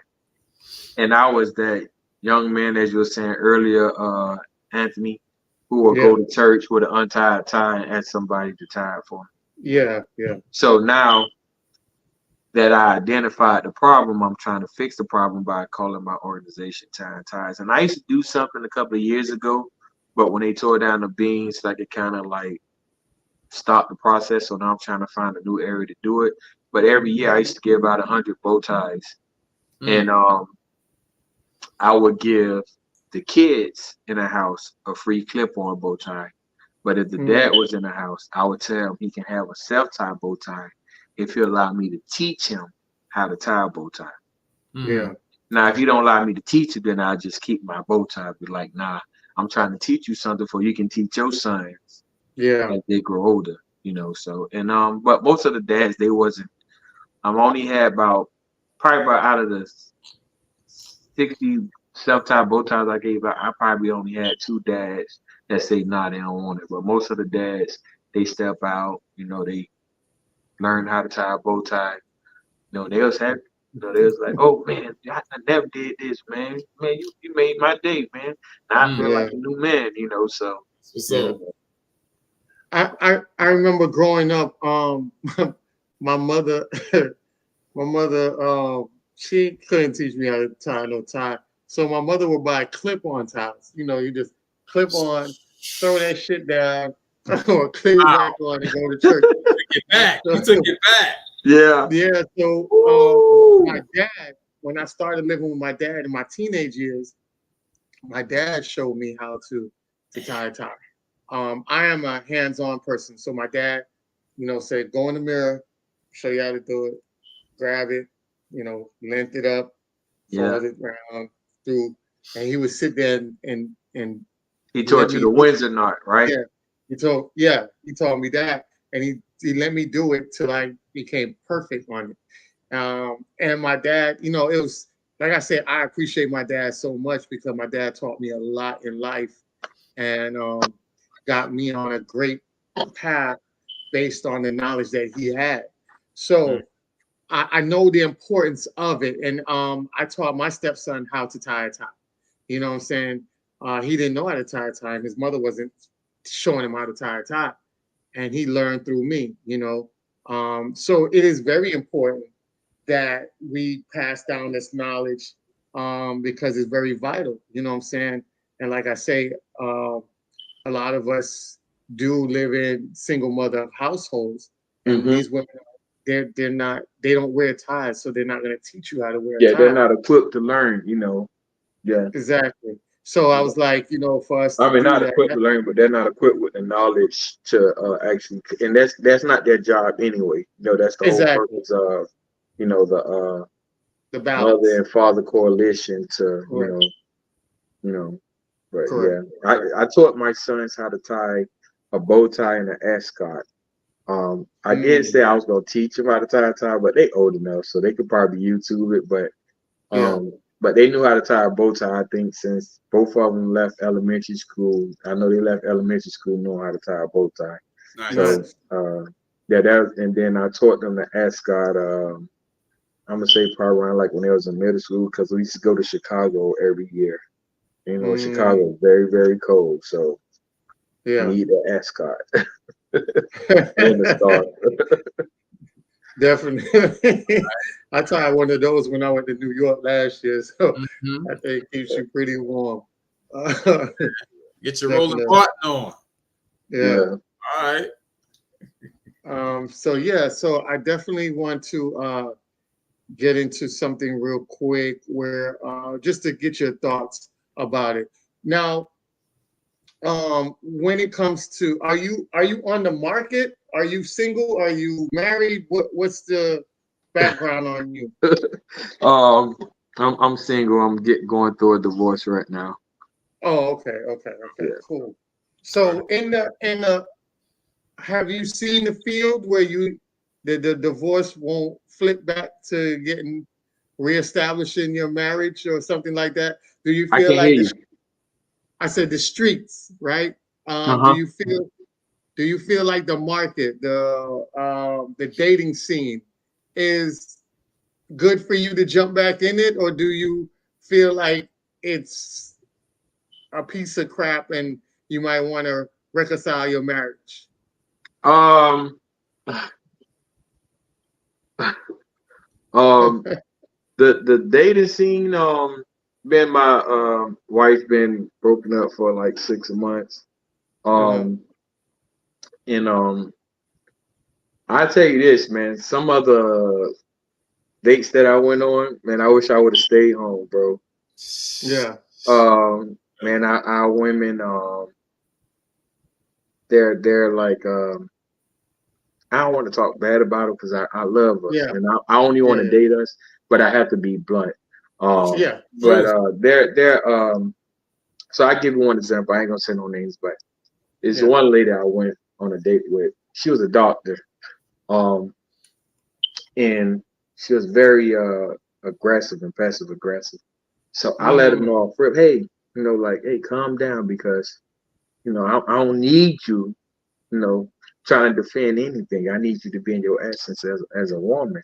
So you can say whatever you want to say, but say it like in a feminine voice. Like, don't be so aggressive. So Yeah. we went out to eat, and we ordered food, and my food came before hers, and Yeah. she asked where I was eating. I said, "Oh, I'm gonna wait till you get your food. That way we can eat together." So she said, "Oh, nigga, you tripping?" So I looked at the sister and I said, "Nah, don't call me nigga." I said, "This where we gonna start right now. No, don't call me nigga." She's like, why you acting so serious? I'm like, "Don't call me nigga. I meant like I have a name. You can call me babe. You call me boo. I don't care if you call me your husband right now. Just don't call me nigga." Yeah. So she's like, they taking long with my food. She said, "You go ahead and eat." I said, "No, I'm all right." Man, the sister picked up a fork, stabbed my chicken. I said, "Come on, nigga, eat." Wow. Wow. So Oh I my looked at God. her.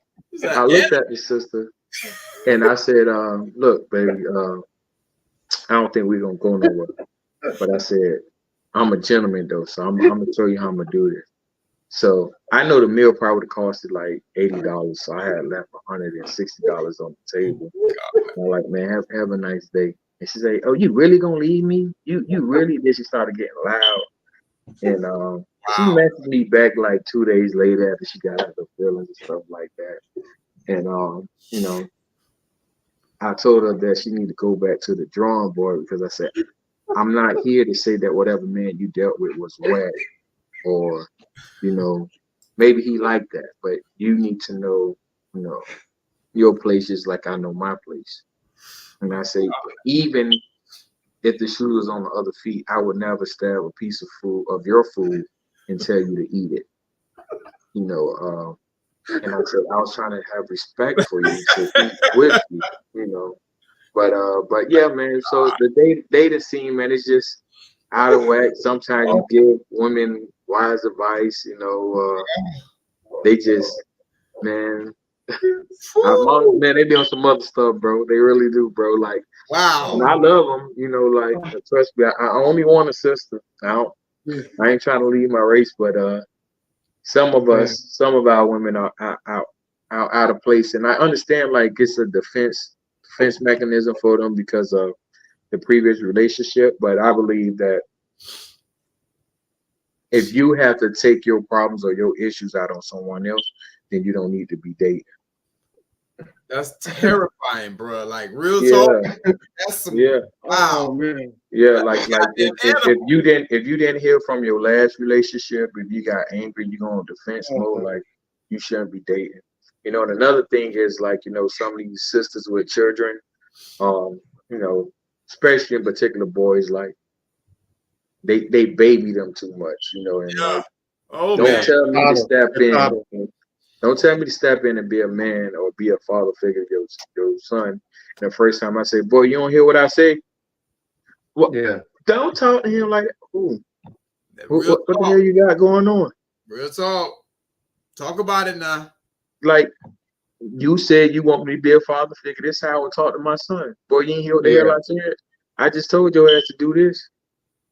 You know, but that, and then some of them, they it's just weird, like, I do my homework now though, because I'll be honest with you, like, that's one thing my marriage did teach me to do my damn homework. So you know what I'm going to say? So let me ask. I go through the whole background. I go through their social media. I try to find what friend that's close to them. I go in the friend inbox, ask a question every now and then because, like, man, look at, bruh. You know what I'm saying? Go ahead. I want to play this video for you. So you get divorced.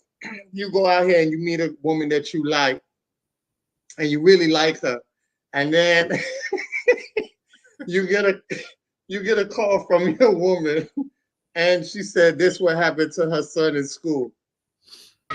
Hey! Not nice. No, thank you. No, thank you. You need to leave? I ain't see that. I didn't see it either. You didn't see that? Hold on. Let me play it again. Hold on. Thank you. No, thank you. Shut the fuck up! Hey! Not nice. No, thank you. No, thank you. You need to leave? No. Jesus. So he said, you need to leave? No, bitch. Right? So they yoked him up out of class. So he said, so she was like giving them like pre-speeches to the graduation. So she was like, I'm gonna say good morning, boys and girls. And he was like, shut the fuck up. And then he's like, hold on, do you need to leave? No, bitch. And they just yoked him up and took him out the seat. So would you deal with a woman whose child act like that?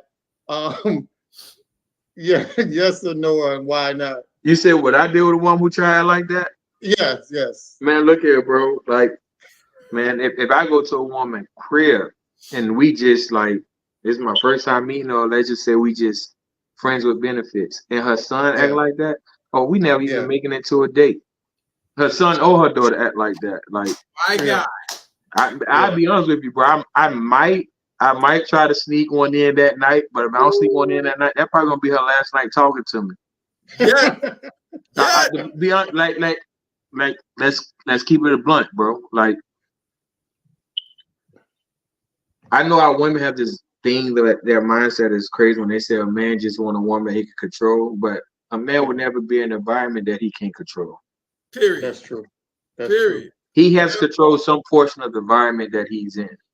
And if you telling him to step into your house or you want to move in this house and he can't control what's in his house or in your house, then in his mind, you know, most men be like, shit, I'd rather stay at my mama's house, I'd rather live alone, or I'd rather stay at my whatever.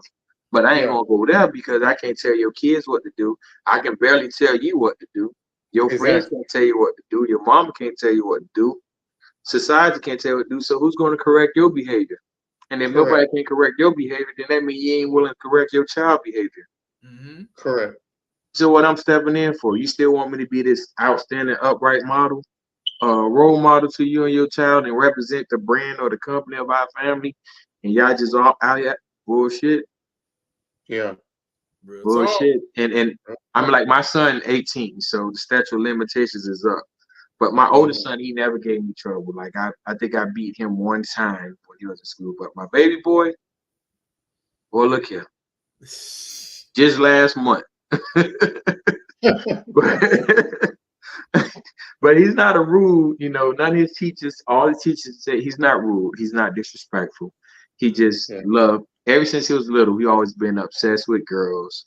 And he always wanted girls' attention. You know, we always do extra stuff in class to get girls' attention. So I often had to beat them and discipline them and stuff like that. But if I can't discipline your child, you know, and now and of course I might end up beating them if they're really, really, really bad. But most women stop at the discipline, and when you start like screaming and yelling or trying to put them in order, hey, go stand in the corner. Yeah. Oh, I'm gonna call my mama. Oh, why you gotta stand in the corner? I tell my sons, right, hey, cut off time. When she say why this, cut off. Yeah.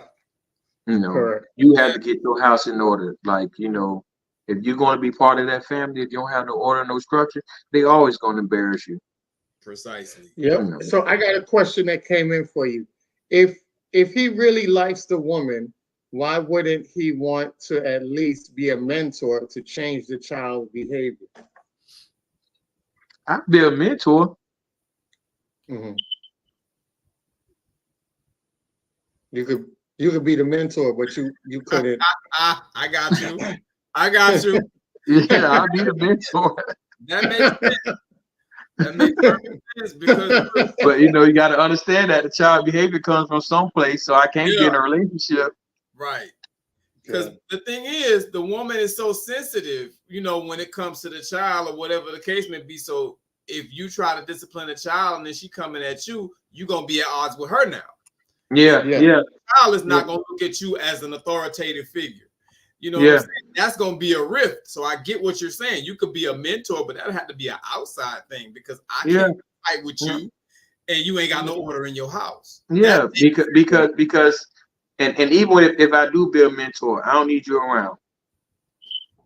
You know, it's the same thing like when I used to I show the influence that mothers have on children, and it's funny, but it's sad at the same time. So when I was a lifeguard, we used to teach how to swim. The first thing that we do, we tell the kids to hold their breath, and then we tell them to exhale. Then we tell them to hold their breath again, and sometimes we'll put our hand over their mouth just to see how they're gonna react.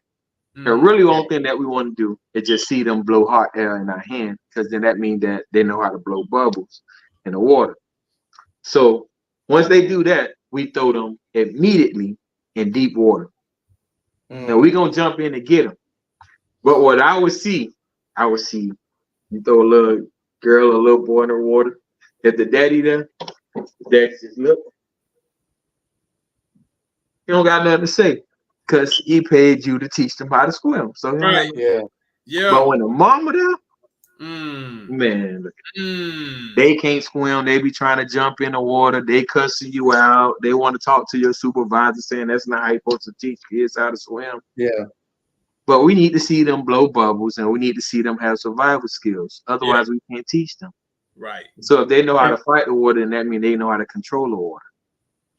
And I think that's some of the characteristics that led to the reports, the deep dive studies about single fathers being better, producing better children than single mothers. Absolutely. I think fathers, they don't try to keep the training wheels on their children.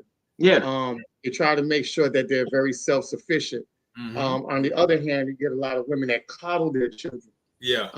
And this does not, we're not sitting here demonizing either side to be better, but we're just showing you how things play out in the long run based on how you interact or you. I believe there's roles. We have to respect the roles. And I don't mean like, this whole gender BS role that they talking about. Woman supposed to cook. I ain't talking about that. What I mean, like roles, like a mother's supposed to always be nurturing. Yeah, she's supposed to be caring. She's supposed to be the child first teacher.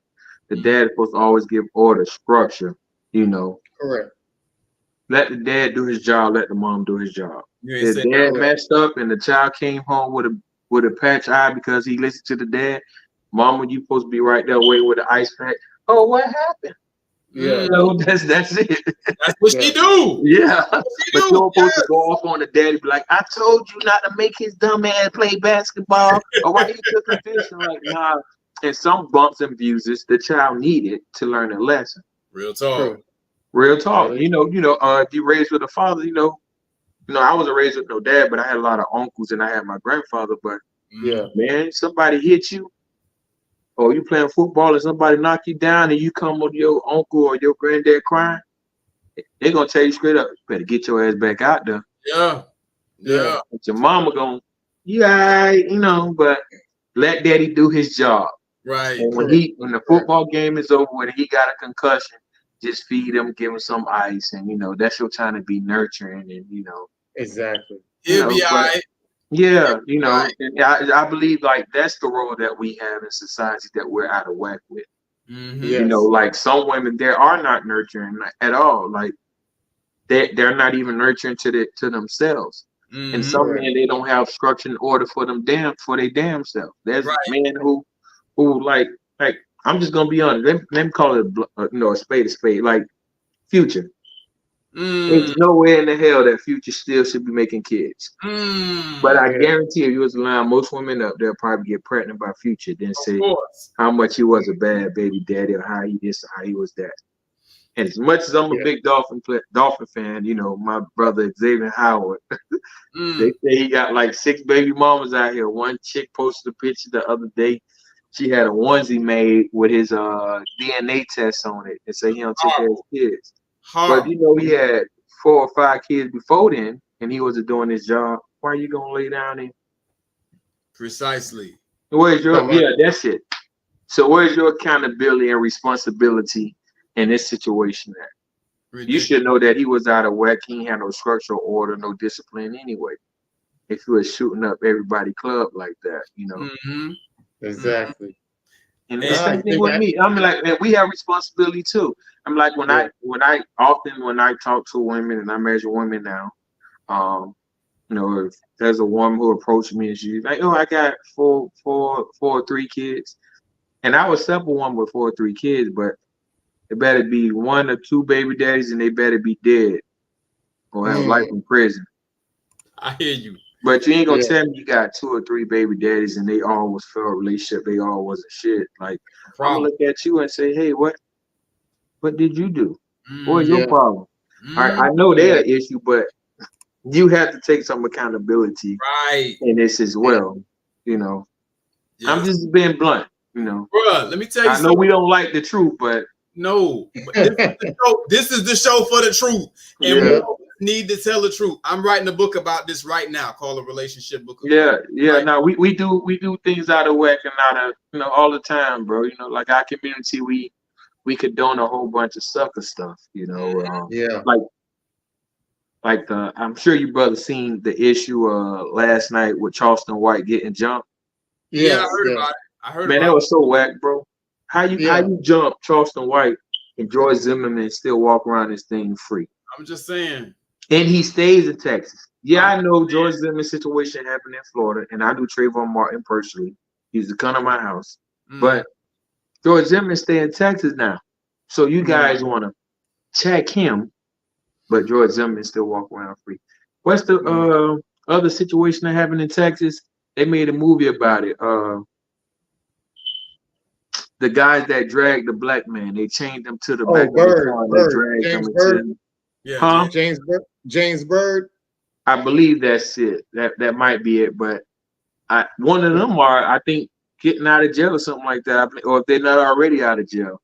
But you know, it's I don't know. We condone a lot of. I'll be honest with you. Like 3 years ago, I was standing in the pork and beans, the new ones. Okay. I stayed in the old ones too, though. But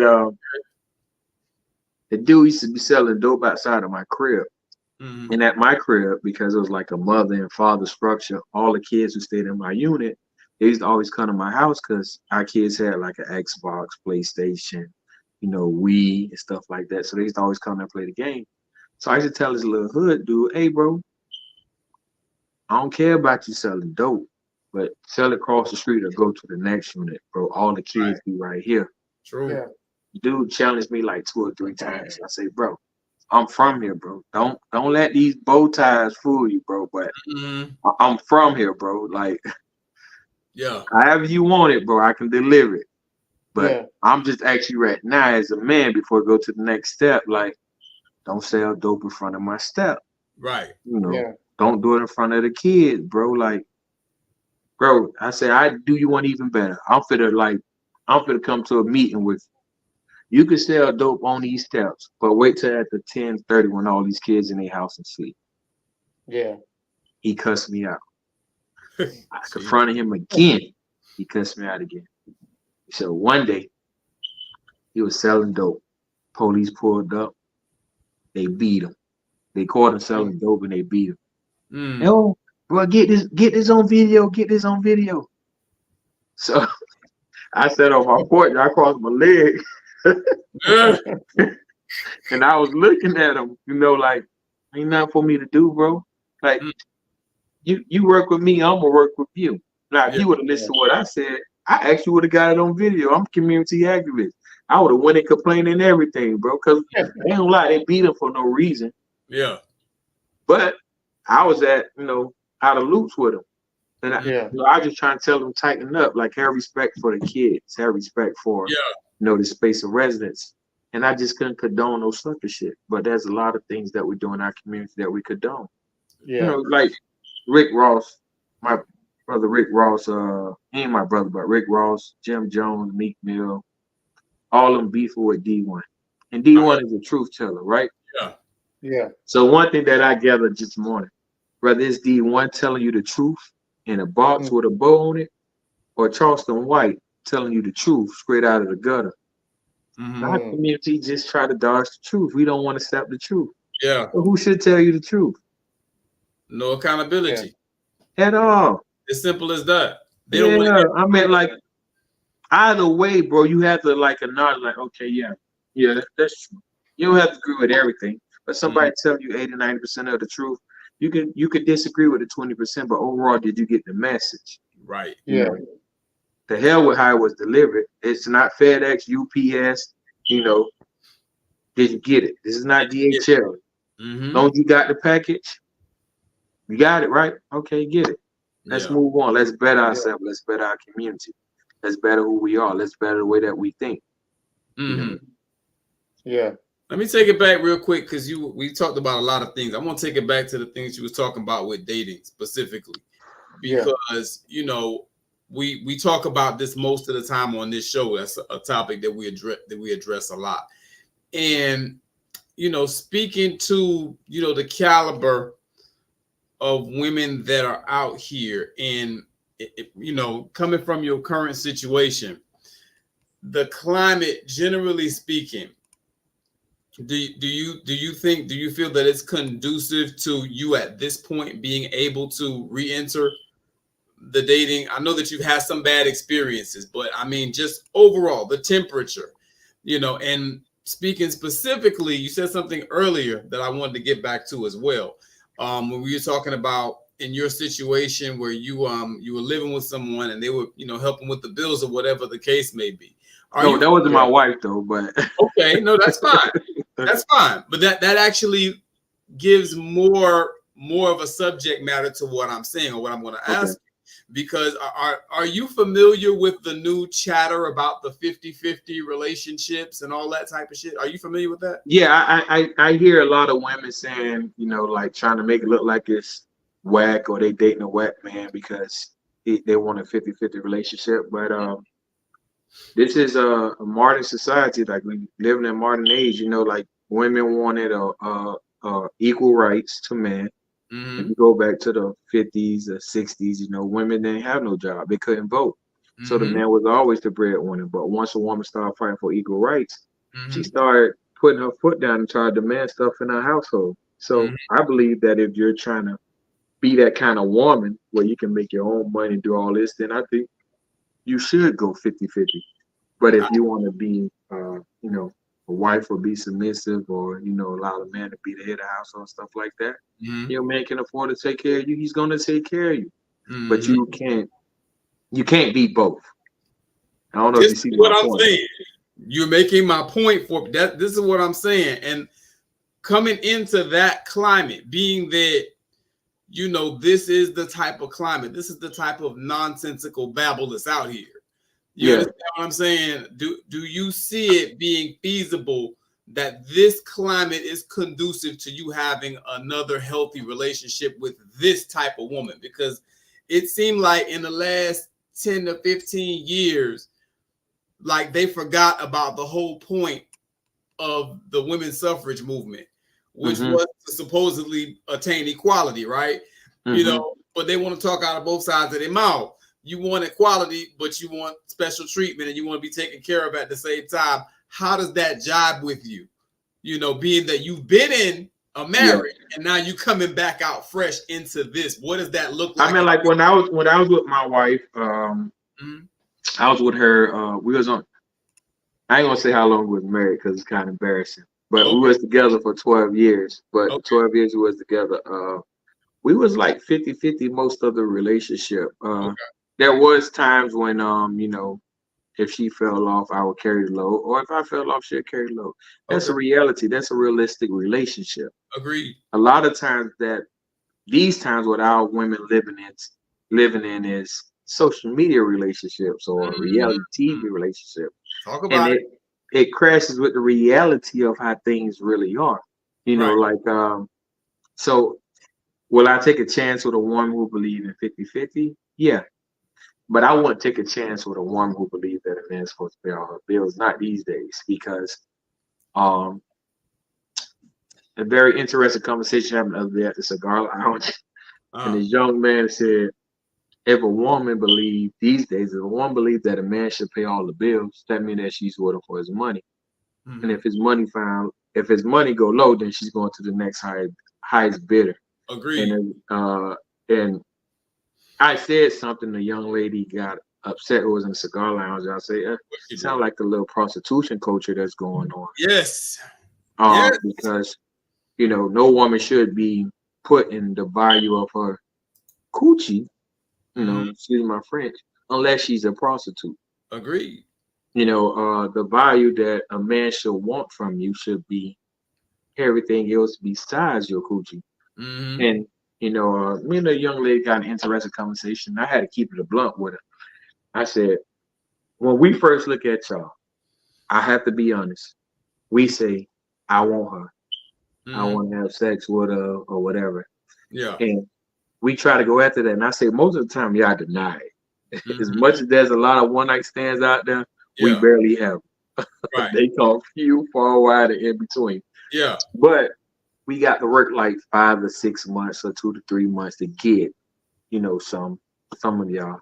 And once we get y'all, depending on what happened within that day or that 24 hours that we spent with y'all, we realize that y'all have more values beyond your private area. And depending on those values, make us consider, damn, should I get in a relationship with her? Sometimes it works. Our first interaction with you, we really don't want no relationship. You can't. I said, a man tell you that when I first seen you, I fell in love with you, that I wanted to marry you. He lied. Yeah, that's He lied. But you know, he can't say what he really want. But once he get it, and he see you have other values, you know, that gives you value. And you know, I'll be honest with you, I was with my wife for over 12 years. It wasn't for her sexual pleasure. It was more of her nurturing spirit. You know, she did it recently. Now that we you know we on bad terms, but for 11 and a half years of my relationship, I never heard the word nigga. She never told me I ain't shit. Like she was always like motivating, inspiring. You know. Yeah. You know, she wasn't that supportive, but she was like, I didn't hear the typical hood chick. You know, when we got in an argument, like we'll separate for like 2 or 3 hours, then come back and try to talk about it. Then when the voice get back raised or aggressive, we'll stop talking and come back. So that's what gave her value to me. And I told her recently, you know, that was her value. I said it was never her stuff between her legs. So that's what's up, bro. Like I always say, you know, a man is very poor if, you know, the only thing he's ever acknowledged a woman for is her sexual value. Yeah. You know what I'm saying? That's he's truly missed out on, you know, what women really have to offer and, you know, what benefits, you know, I don't think we did enough study into one another. And the reason why I say that, I was a single parent for like 8 years. Yeah. My baby mom broke up when my baby was 7 years old. She came back when he was about 8 years old. And when my baby mother broke up with me, she broke up with my kids, obviously. And it did something to me. And I said, before I get another relationship, I need to master everything about a woman as much as possible, because I didn't master this one enough. Yeah. And I learned a lot of things about a woman. And it took me about 4 years to get in a relationship. Okay. But I learned a lot about women, a whole lot. And I don't think we take into consideration either respect for either sex. You know, like oftentimes a man overlook a woman's opinion or her emotions, and the women often overlook our order or our structure. And it's like, I get it. Like I've been doing it on my own. Like it's hard to convince a single mother who's been a single mother for 6 or 7 years to listen to a man. Yeah. It's very hard. So if you want to submit to her, you want to commit to her in a relationship, there's have to be some kind of form of negotiation. You got to be willing to like, damn that be her therapist, because you're going to have to convince her that you're worth listening to. True. Or the man who been outside or been, you know, single for like 8 years, been a bachelor. Like, sister girl, you're going to have to do some convincing. You got to show him that you worth spending the night, or him moving with you or you moving with him. You got to convince him that you that woman worth taking risks, because what's going to end up happening with him is first time that he tell you, hey, I don't like that, and you still do it, you done cut yourself off the chopping block. Or on the other side, first time that you come to the house and you want to bring her some food and don't bring her 4 kids some food, you on the chopping block too.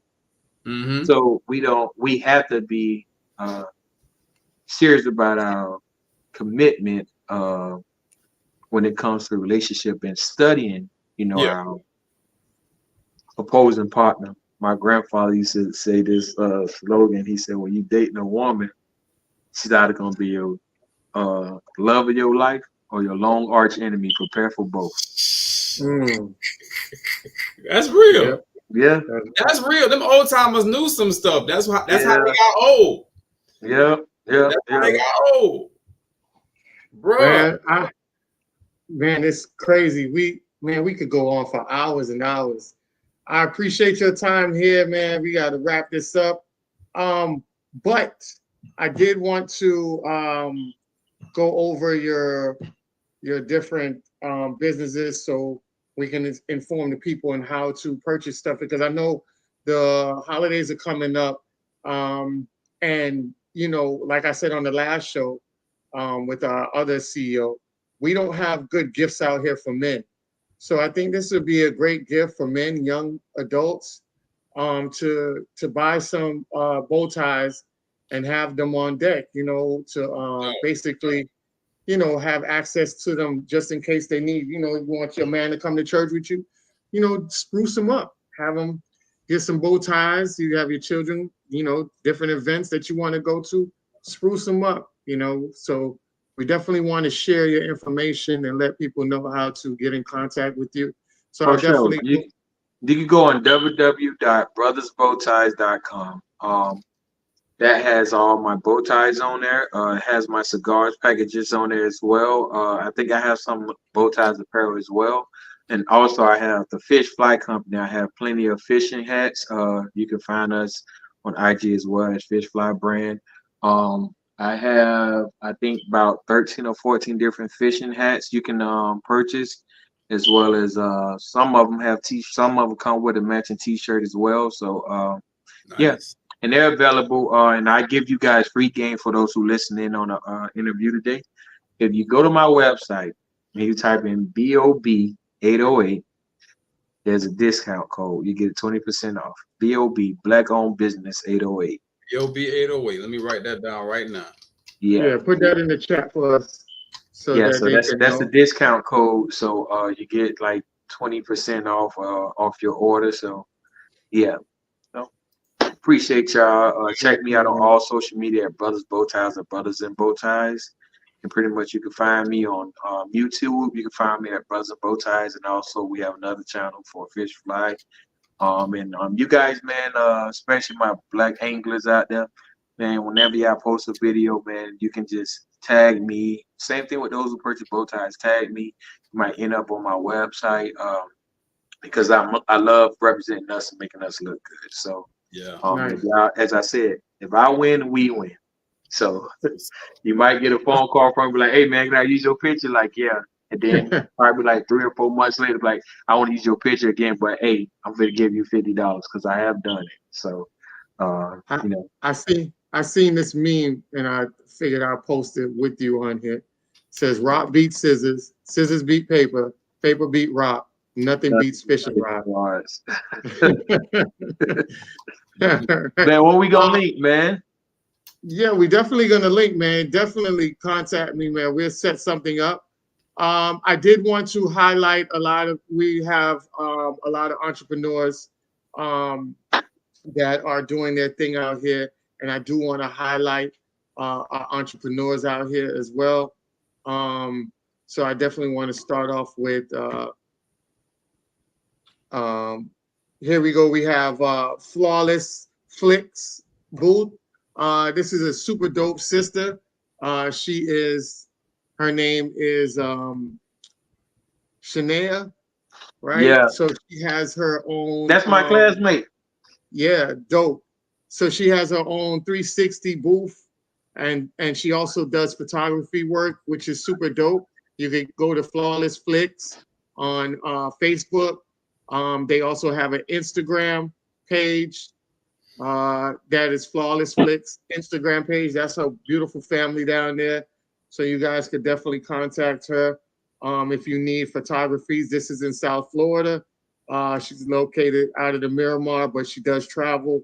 We also have, I know it's a little delayed, Serious Smoke. So my dude, Will Series, if you guys don't know, is a famous poet down here. He has his company with his new wife. He just got married. Congratulations to them. You see that down there in the bottom right corner, him and his wife. They're traveling right now, but they together partnered up and got Serious Smoke, right, which is a hookah company that they both run, husband and wife. And you can catch them at B. Lee's parties. Anytime you see B. Lee Entertainment, they're the ones that are running the hookahs. that you guys are enjoying while listening to the function of the B Lee Entertainment. So shout outs to them for doing their thing. Shout out to Will Sears for creating it and doing that with his wife. That is so dope. This is B Lee. As you guys can follow, B Lee has the best R&B parties out there. And it's always a good vibe. Never had a fight out there. That type of energy he creates, it's just a fightless night. I've been to his parties for 8+ years and I've never got in a fight or I've never seen a fight. Nice, You know, nice. so kudos to B Lee for doing what he does. I have Smith and Webster's, right? Y'all know Star X. He got his own restaurant. He just opened up a new location. So the Smith and Weston's he originally opened up was on 167th and Northeast 4th, right there by the Dunkin'. I mean, not the Dunkin' Donuts, but Krispy Kreme. Krispy Kremes, yes, by the Krispy Kremes. And now he has another location in Coral Springs that he just opened up, I think last week. So you guys could definitely check it out. If you're in Dade County or Broward, he has 2 locations. So you can Google it up, go on the website, and find it. And then, you know, it's a great upper luxury element of dining. So if you have a woman or you have a potential somebody that is really, really that you consider taking to the next level, brothers, go ahead and sign that the reservation up. You know, women love reservations. Hey, baby, I got this reservation at 8 o'clock.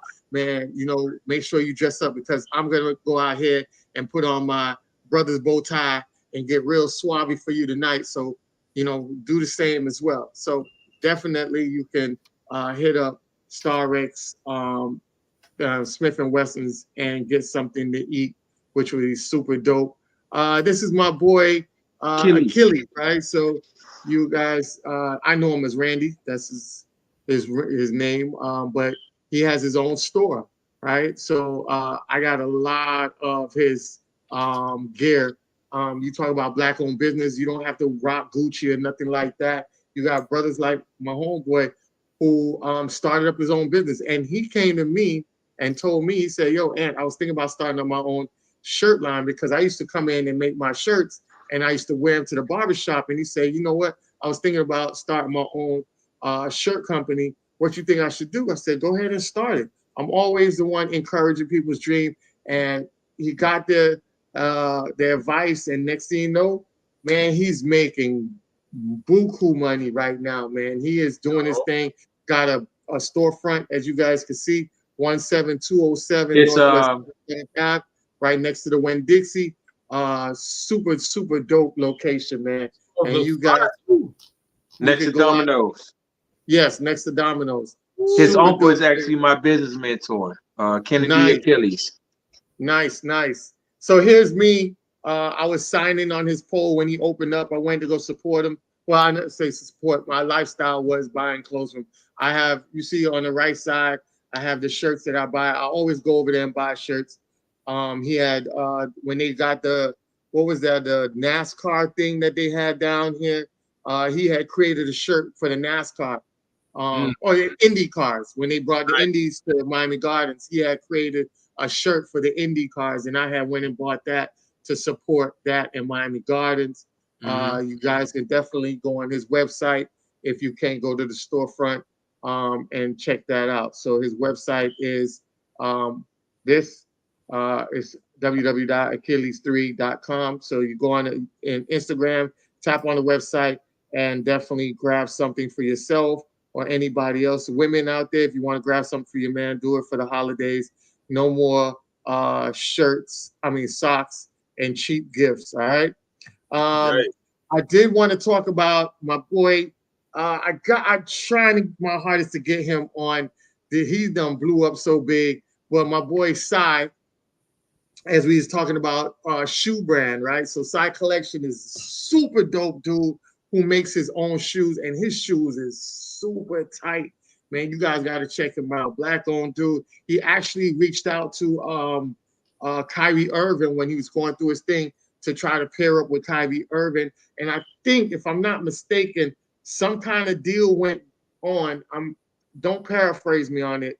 But you guys can check the site and see what is going on. But I know he scaled up to a major level. So check out Side Collection. Great shoes, Black owned, super dope, and it's one of a kind. And he makes sure that he does a limited amount. And then, so if you like it, you got to jump on it. Also, make sure that you're not getting a DM from him, because he don't DM people. So that's why he put that up there. There's a lot of people using his pictures to scam people. And he's got a video up that explains it. Listen to it before you buy, and you'll see if you don't get that email that he's connected to, then you're getting it from a scammer. So these are the Black-owned businesses. I definitely want to shout out another one that I missed. Shout out to, no, hold on. Here it is. All right. So shout out to Ray Main, right? So we have May Rain is another poet that you guys know. You might know her right here, May Rain. She is May Rain. This is her personal page, but she is a poet. She's been very a major influence down here doing her thing. And she started up her company, Moonflower Miami. She started as a kiosk inside the mall. And now she ends up having a storefront, all right? So if you're in Miami Gardens, it's 17942 Northwest 27th Ave, Miami Gardens, Florida. You could go in there. If you are a couple, man, they have different things that you can do. They where you guys could go in as a couple and start building a candle from scratch and things like that. If you have children that you want to do, you could take a field trip with them and have them create their own things as little miniature entrepreneurs, so they can get in the groove of knowing how to start and brand their own things. So you guys can hit her up on their website or contact her and create that atmosphere. As you guys know, we had yesterday Sip and Scent Candle Bar, super dope sister Angie, all natural stuff she has on her site, www.sipandscentcandlebar.com, at Sip and Scent Candle Bar. And you already know that our brother Bowtie is here. You guys hit him up as well. And that does it for tonight's show with our Black entrepreneurs. I hope you guys have a happy holidays, and just be safe and try to, just be out here and be a positive role model. So we would love to thank Mr. Cope for coming and spending as much time as he did tonight to educate us, because like I tell people all the time, y'all might think I know a lot, but trust me, I try to be around people where I learn, and I learned a lot from Mr. Cope tonight that I didn't know before, and I love history. I'm always a person who craves history. So thanks again, Mr. Cope, for educating me on some historical things that I didn't know. And I'll leave it to Major. You want to close this out? Yes, sir. Yes, sir. Mr. Cope, it's been a pleasure, man, meeting you for the second time and hearing some of the particulars and having a more deep dive into what you do and getting a better understanding. I'm going to definitely be checking out some of your stuff. I'm going to cop something. I encourage everybody that's watching to go and cop something, support, you know what I'm saying? Let's make it a lifestyle. We have all these wonderful Black businesses, and we give all our money to Macy's. You dig? And I'm not knocking Macy's. You can still give Macy's some paper, you know what I'm saying? But I encourage everybody to get out here and let that money bounce around the community a few times before it leaves. Because if we do that enough, we don't need Macy's. We can have our own Macy's. We can have bow ties. You know what I'm saying? We can have Antonio Copes. It can be every bit as big as Macy's. You understand what I'm saying? We have to begin. It starts here, that enterprising mindset where we start thinking in terms of, building a nation, building all of our own facilities so that we are self-sufficient. You know what I mean? So I really thank you for a lot of the game that you brought today, a lot of the info that you brought, to a person that's re-entering the dating and relationship realm. That was very interesting. I think a lot of people will find value in that as well. And I'm very glad to have had you today, brother. I wish you continued success, and shout out to just your demeanor and the way you present yourself. Again, I want to see more young Black people and older Black people for that matter, just more Black people, Black men in particular, presenting themselves looking like, you know, royalty, looking like they really, you know, care about the way that they project themselves to the world, because a lot of us don't understand presentation on that level. You know, is the way that we are projecting ourselves to the world. Blessed. You were saying something? No, I'm saying presentation is everything to us, really. Yes. So yeah, thank you so much, brother. We appreciate you, man.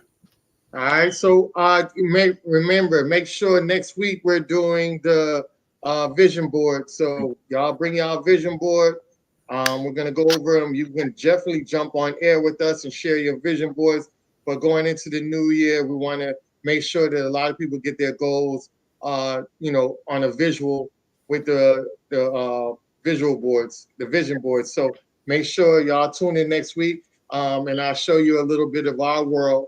We'll show you a little bit of our world when we present our vision boards next week. Should be very interesting and dope. So remember, tell a friend and tune in next week. We'll see y'all. All right. Peace. Hey. Yo. Hey, I might have a Kwanzaa squatter party. I ain't gonna call it ugly squatter party, ugly Kwanzaa squatter party. But if I have a Kwanzaa squatter party, man, I'm gonna make sure I invite you brothers to my crib. So I stay in Miami Gardens, so appreciate that.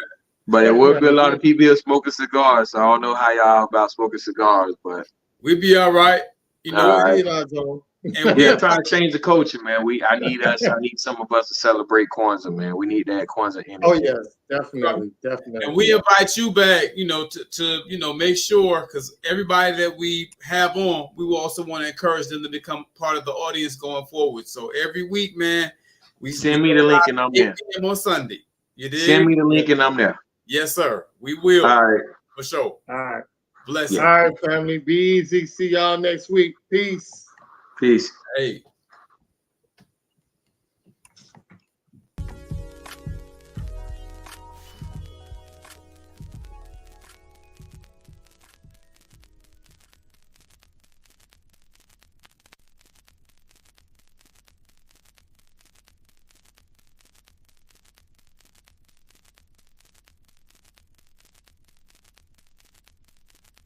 On the album, we do things like songs that are a little, what we call sexy. You can see from the title, it's more of a love album.